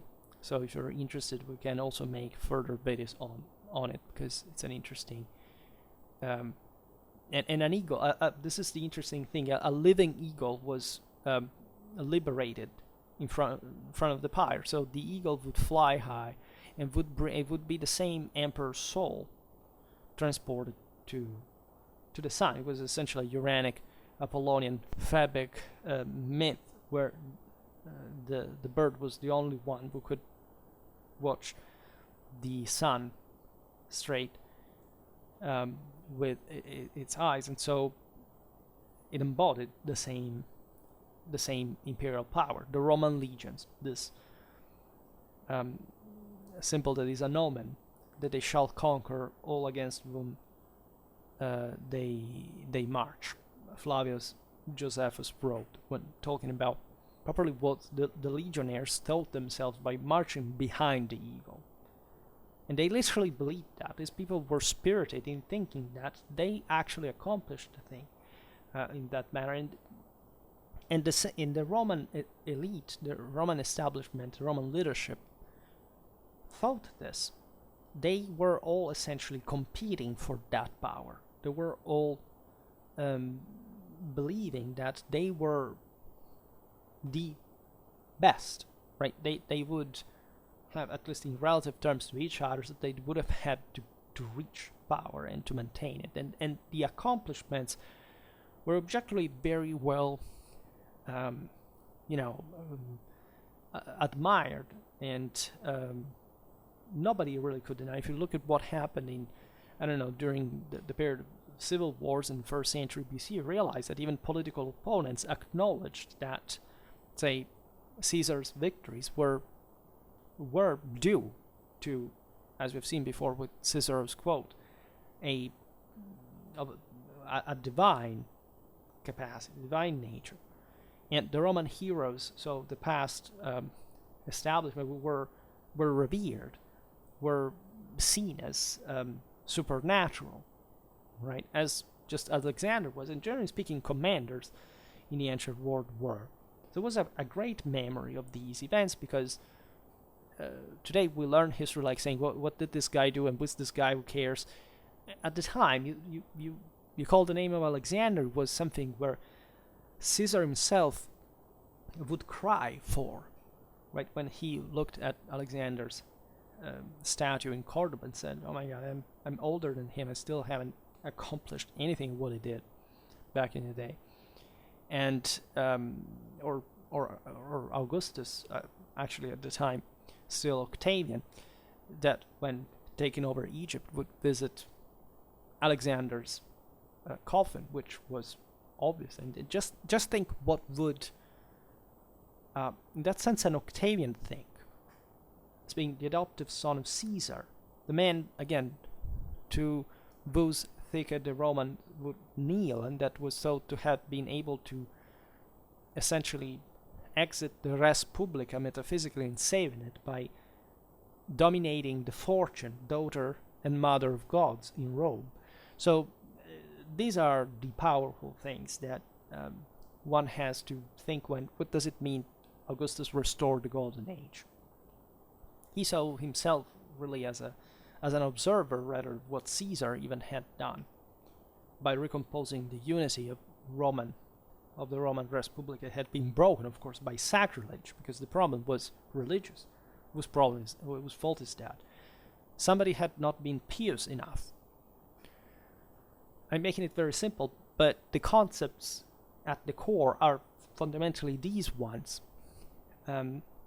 So if one doesn't enter this kind of dimension of belief and just sees this man as, the next Hitler or Stalin, or somehow bombastic, egoistic, I don't know what. Of course, this is typical bit of, kind of diminishing the great men of the past by saying, especially, this past, and saying, they were just a bunch of crazy fanatics. These people had capacities that you will never achieve in your own life. Because I don't know when's the last time in which you represented the Golden Age, frankly, or where any politician in the world today even knows, first of all, about, but still conceives to be possible to have a mind that can encompass the meaning of this all. Right? We live, in this sense, in a much lower scale of moral and scientific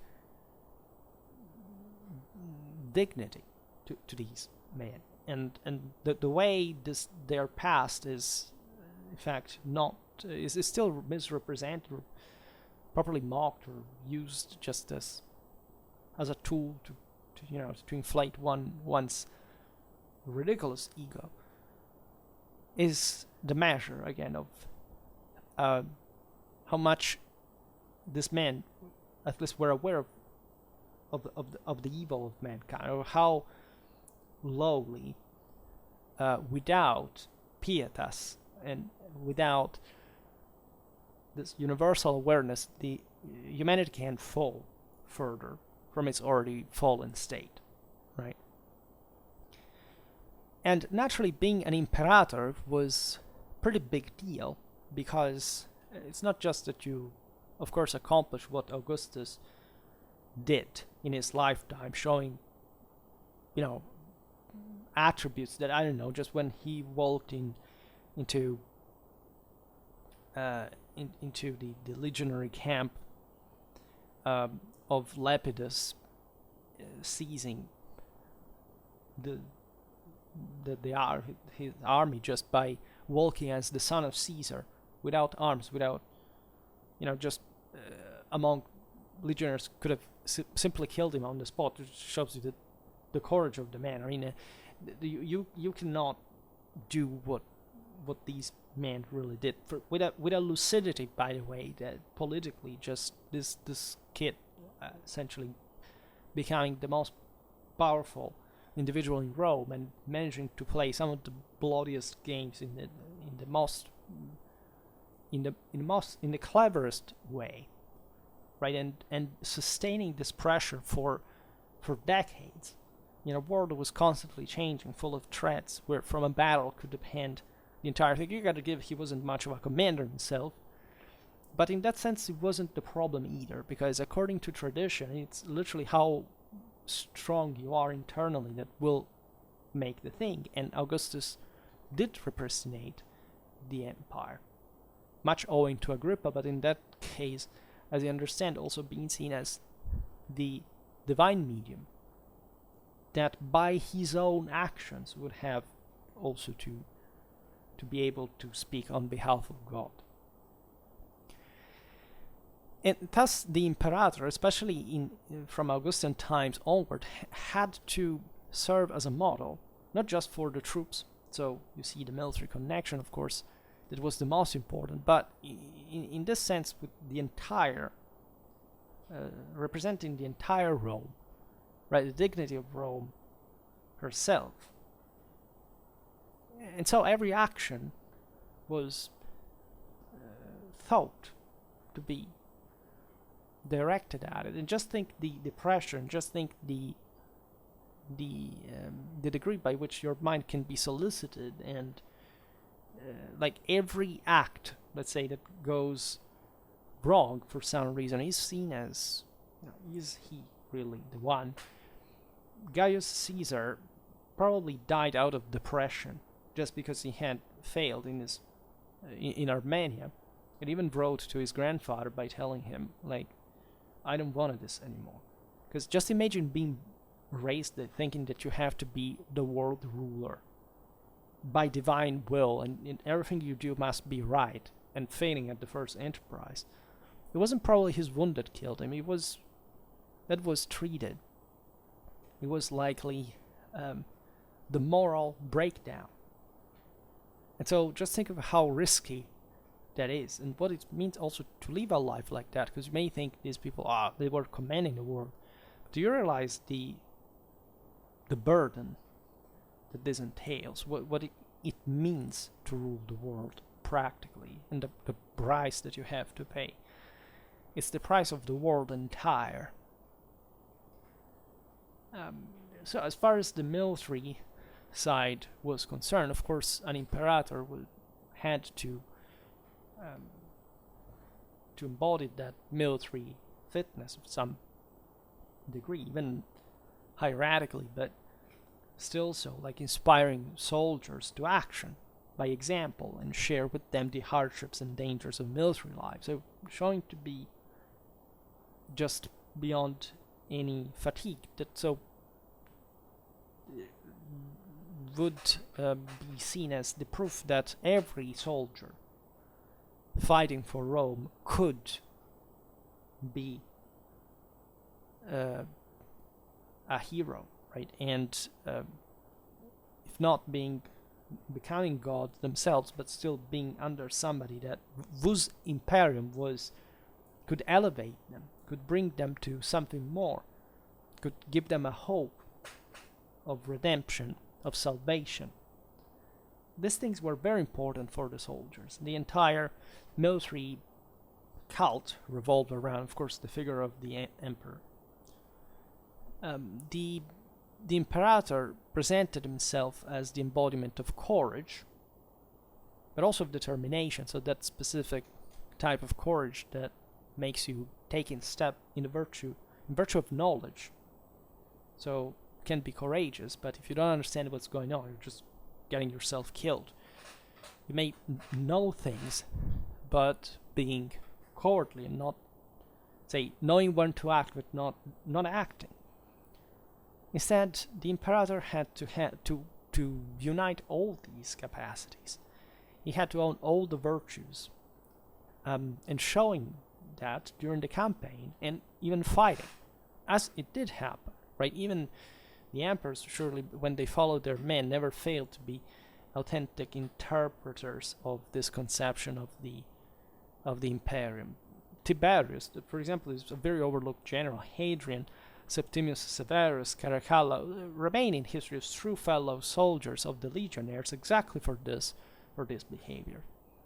And today we don't make a list of all the great Roman commanders, but it's obvious that there was a cult of these individuals.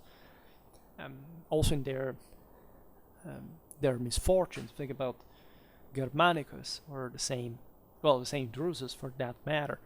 But there are many other names that are somehow remaining a bit in shade because of the greater ones that, from their perspective, humanly speaking, you realize were somehow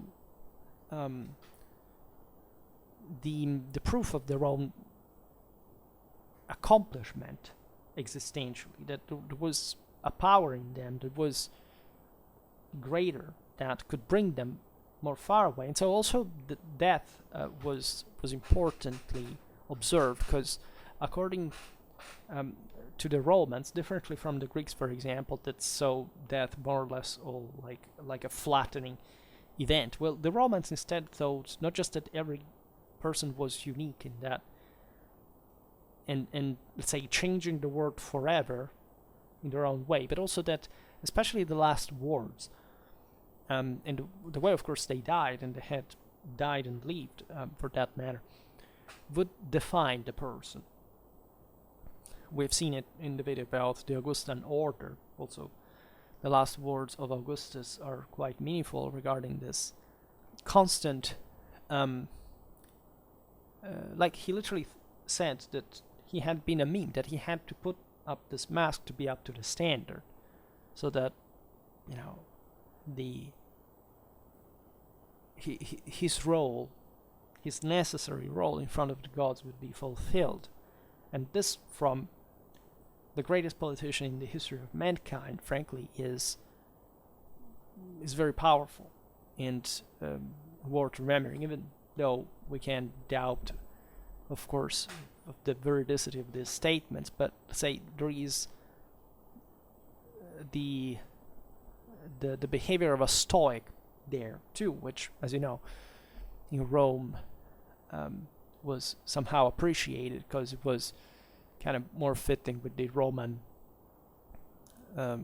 spiritual inclination, and Stoicism had been a rejection, let's say, of the most sophistic relativistic turns that, especially, in fact, the, let's say, Greek philosophy had taken. So all these elements were noted because the Romans lived quite publicly by example, and there was hardly anything more public than a war in front of the troops, in front of the men, in front of God. Then I think it's what we will. I made a video about Roman legates and tribunes and so on. So we will talk about them as well. We will hopefully make many videos about Roman leadership, hierarchy, ranks, commanders, and so on. But definitely an important element of Roman leadership, especially as far as properly the fighting dimension is concerned, is the one embodied by the centurion, right? That is, especially from Augustan times onwards, a career. Some call them officers. I usually say NCO because technically that's what they figured, like, at least for the social boundary that existed with the higher establishment, right? But these men, as you know, were really something. Never made a video about centurions. That's also something we have to do sooner or later. It's fair to say that centurions were the core of the legion and led its basic unit, the centuria, into battle. The centuria takes the name from centum, that is to say, literally 100 in the original Serbian organic. Then by Polybian time they had fallen to 60, and by the 1st century BC they were around 80, and that's more or less where they remain, right? So there were 6 sentries in a cohort. This remained, by the way. The Centuria was just together with the maniple, right? That was the double of it. There were 3 maniples in a cohort. The part of the administrative unit, as much as also the fighting one. To say about the maniple, we don't know, but possibly also in some cases. So, as you understand, in total there were 60 sentries in one legion, and thus multiple officers of this kind that competed within the legion, because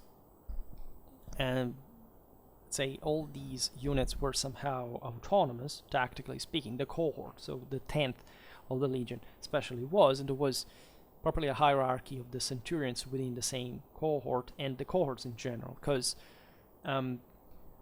essentially the professionalization of the army and the most experienced centurions were brought together in the first cohort, which thus became an elite group, and it was the toughest unit in the legion. And this position was enormously coveted, also because it corresponded to higher pay and all. The primus pilus, we're talking about this, but we can't talk about the centurion more in general. This entailed, of course, given that they commanded as officers from the first lines, etc., the most experienced elements of the army. They normally rose from the ranks. Some could be young men with no particular military background, coming from the equestrian order placed in that position.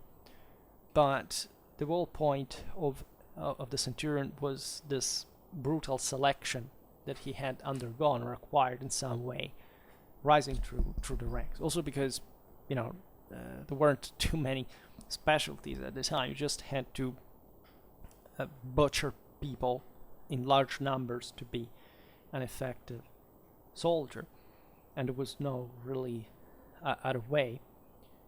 The primus pilus was the highest ranking centurion. You had to be at least 46 years old, so a certificate of, like, you had survived through the ranks and during the service. Sometimes some of these men didn't have even necessarily a huge combat experience, meaning that, especially in peacetime, you may have not seen that much action per se. It's just the training, the training of the legions themselves was so brutal that, of course, there was an enormous selection even in that process alone, because training was considered just the equivalent of combat in some way. But of course, there were some legendary centurions, as you know, just mostly because of actual combat example in Roman historiography, and it's kind of emotional that, in fact, the Roman literature that was written just by the establishment would remember the name of these men who were often just plebeians, depending also who was writing. Of course, a popularis like Caesar, who was, cultivating a professional army of his own and making that kind of that political propaganda cared, showing the opportunities also that existed in the army and in his army for that matter. The primus pilus commanded the first century of the first cohort, so he was like the top legionnaire over, like, in early imperial times, something like 5,200 men. Thus, he was a prominent personality. We would have liked to analyze them psychologically speaking, because, again, in the normal function they performed, these people in a normal campaign would have, killed hundreds of people first hand. So we never talked perhaps too much about Roman combat per se, but say you understand that the mental predisposition of these individuals, and also for how it had been molded over time through this bloodbath, was something very peculiar, to say the least. There was a huge competition for being this man.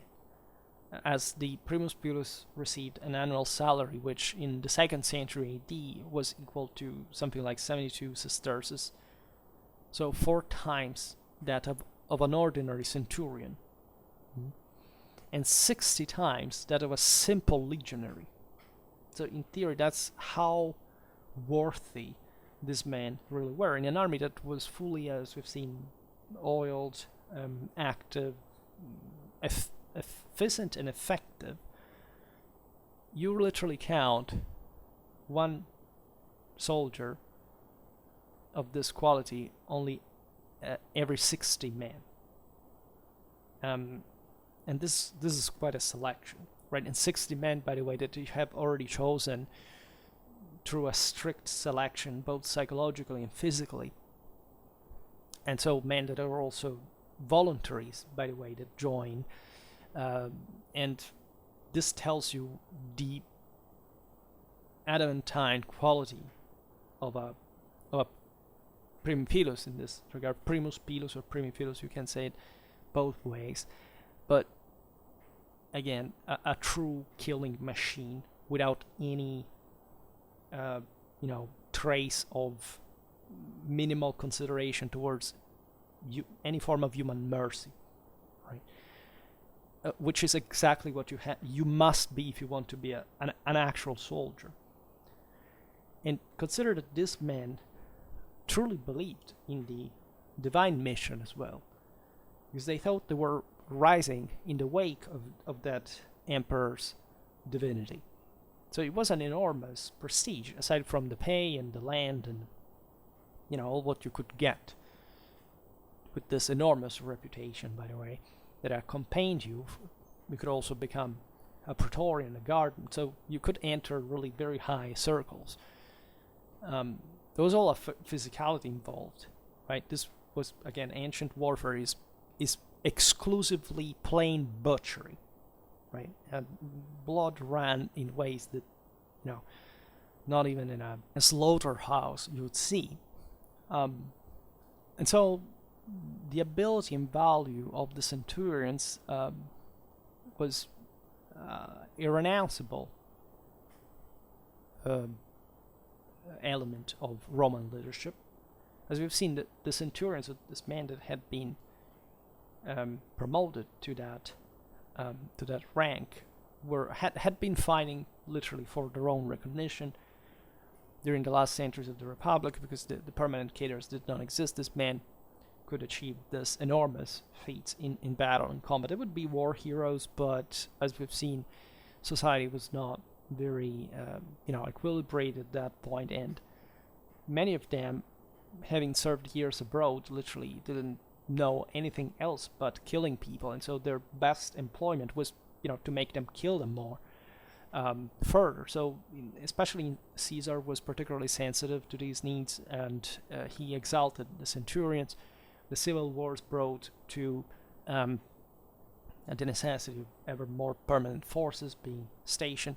Augustus solved the thorny problem of the land concessions to the enormous amount of veterans following civil wars, especially after having crushed Antony. But he had previous issues before, because he had literally to pay also the previous veterans and the ones that were still waiting for a possible continuous employment, by the way, against the eastern part of the empire. And finally, however, he also established a proper cursus, proper career for the centurions as well, and so we mostly remembered them in the more iconic early imperial costume, etc. But there is all a story there of men that really earned their living like this and were successfully integrated in the Roman military as it became finally permanent and professional in Augustan times.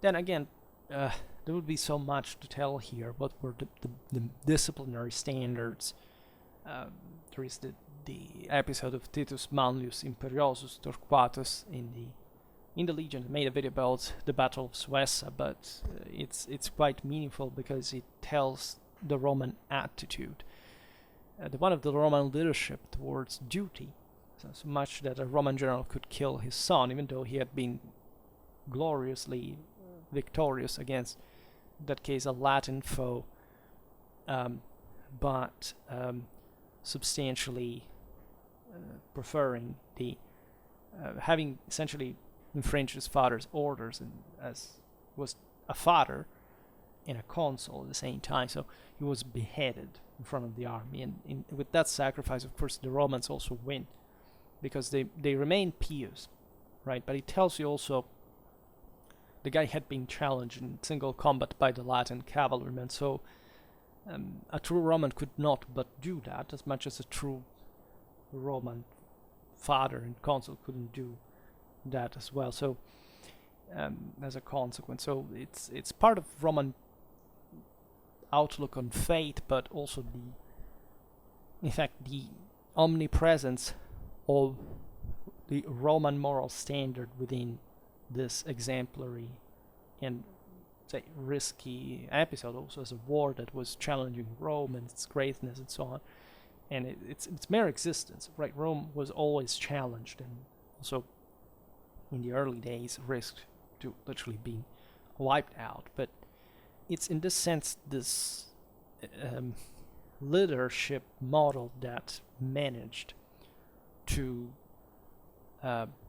maintain the belief, the shared conviction of the invariable superiority of Rome and her destiny to conquer the world. That is, again, I'll repeat it ad nauseam, is the true secret, actually, of Roman superiority, as long as it was an actual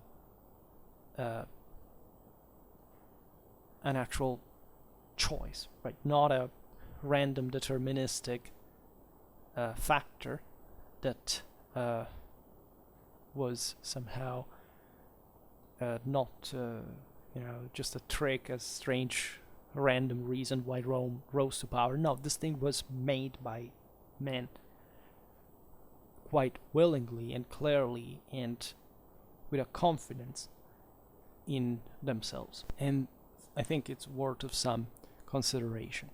Alright, I'm making these videos now that are pure takes on the Roman military. As you know, I've been making lots of videos about Roman history in the past, like I think a video out of 15, I mean not that many, but still enough to say something that at least, should orient you towards a certain view of Rome that I personally don't find elsewhere. Like, to me, again, every time I see a video on YouTube saying, and now I will explain you in 15 minutes what made Rome great, but I don't watch because I don't have time. But the few times I ever did, the thing was, okay, let's talk about why Rome was superior. Okay, at some point in history, they passed from kings to consuls, and literally making the history, I don't know, of Roman institutions, but not even answering the question of what made Rome the military power it was, just describing, giving a bunch of random information in 15 minutes about why that regime was like that rather than in another one, and apparently making a difference in that regard. It's somehow strange how we flatten everything and we try to just squeeze in like the worst stereotypes, the worst banalities, and still and at the same time, see, I made these videos about Rome in the last couple of days, and I get 400 views, 500 views, and I realize, like, people want to know this stuff, or at least they follow me and they seem to be rather responsive, aside from people who say, that I pose strange questions, that I like the one that I was trying to answer without being too insulting. Because it first of all, in a way it's easy to read in people's minds, and of course this all tells me that people want to know more about Roman history, but in the actual way, right? Not in the way that somebody else wants you to know for, I don't know, making you pretend that it's just a thing in the past and it's cool, but okay, let's not make enough effort to understand what it really got down to, because let's use a bunch of relativistic, abstract, and unproven theories to explain things that, I mean, even calling them theories methodologically is ridiculous, but let's say, to point out that yes, I don't know, let's say the Roman military was successful, but does not explain actually why, if not by just looking at the results and not the causes of it. And that's a typically anti-traditional path. Rome owed great part of its strategic culture also to the traditional thinking of the causes, like knowing something in advance, right? Caesar's religion, for example, that I mentioned before, was based exactly on this. He thought that his way was so the right one because he had considered what he would do would change things for the right direction, and this was believed. It was not a saying, a voice or something. There was a cult revolving around Caesar's divinity. I mean, a man who claimed to own a sacrum imperium due to his divine ancestry. What Caesar have you been showed anywhere, especially in entertainment, etc.? Has a Caesar ever spoken like this? Have you ever acquainted this character according to these description, or have you been fooled into thinking again it's just a strange idea somewhere that you have never heard? Unfortunately, these are the times in which we live. I think there is a few we can do to challenge this, but it still can be done, right? If you are successfully,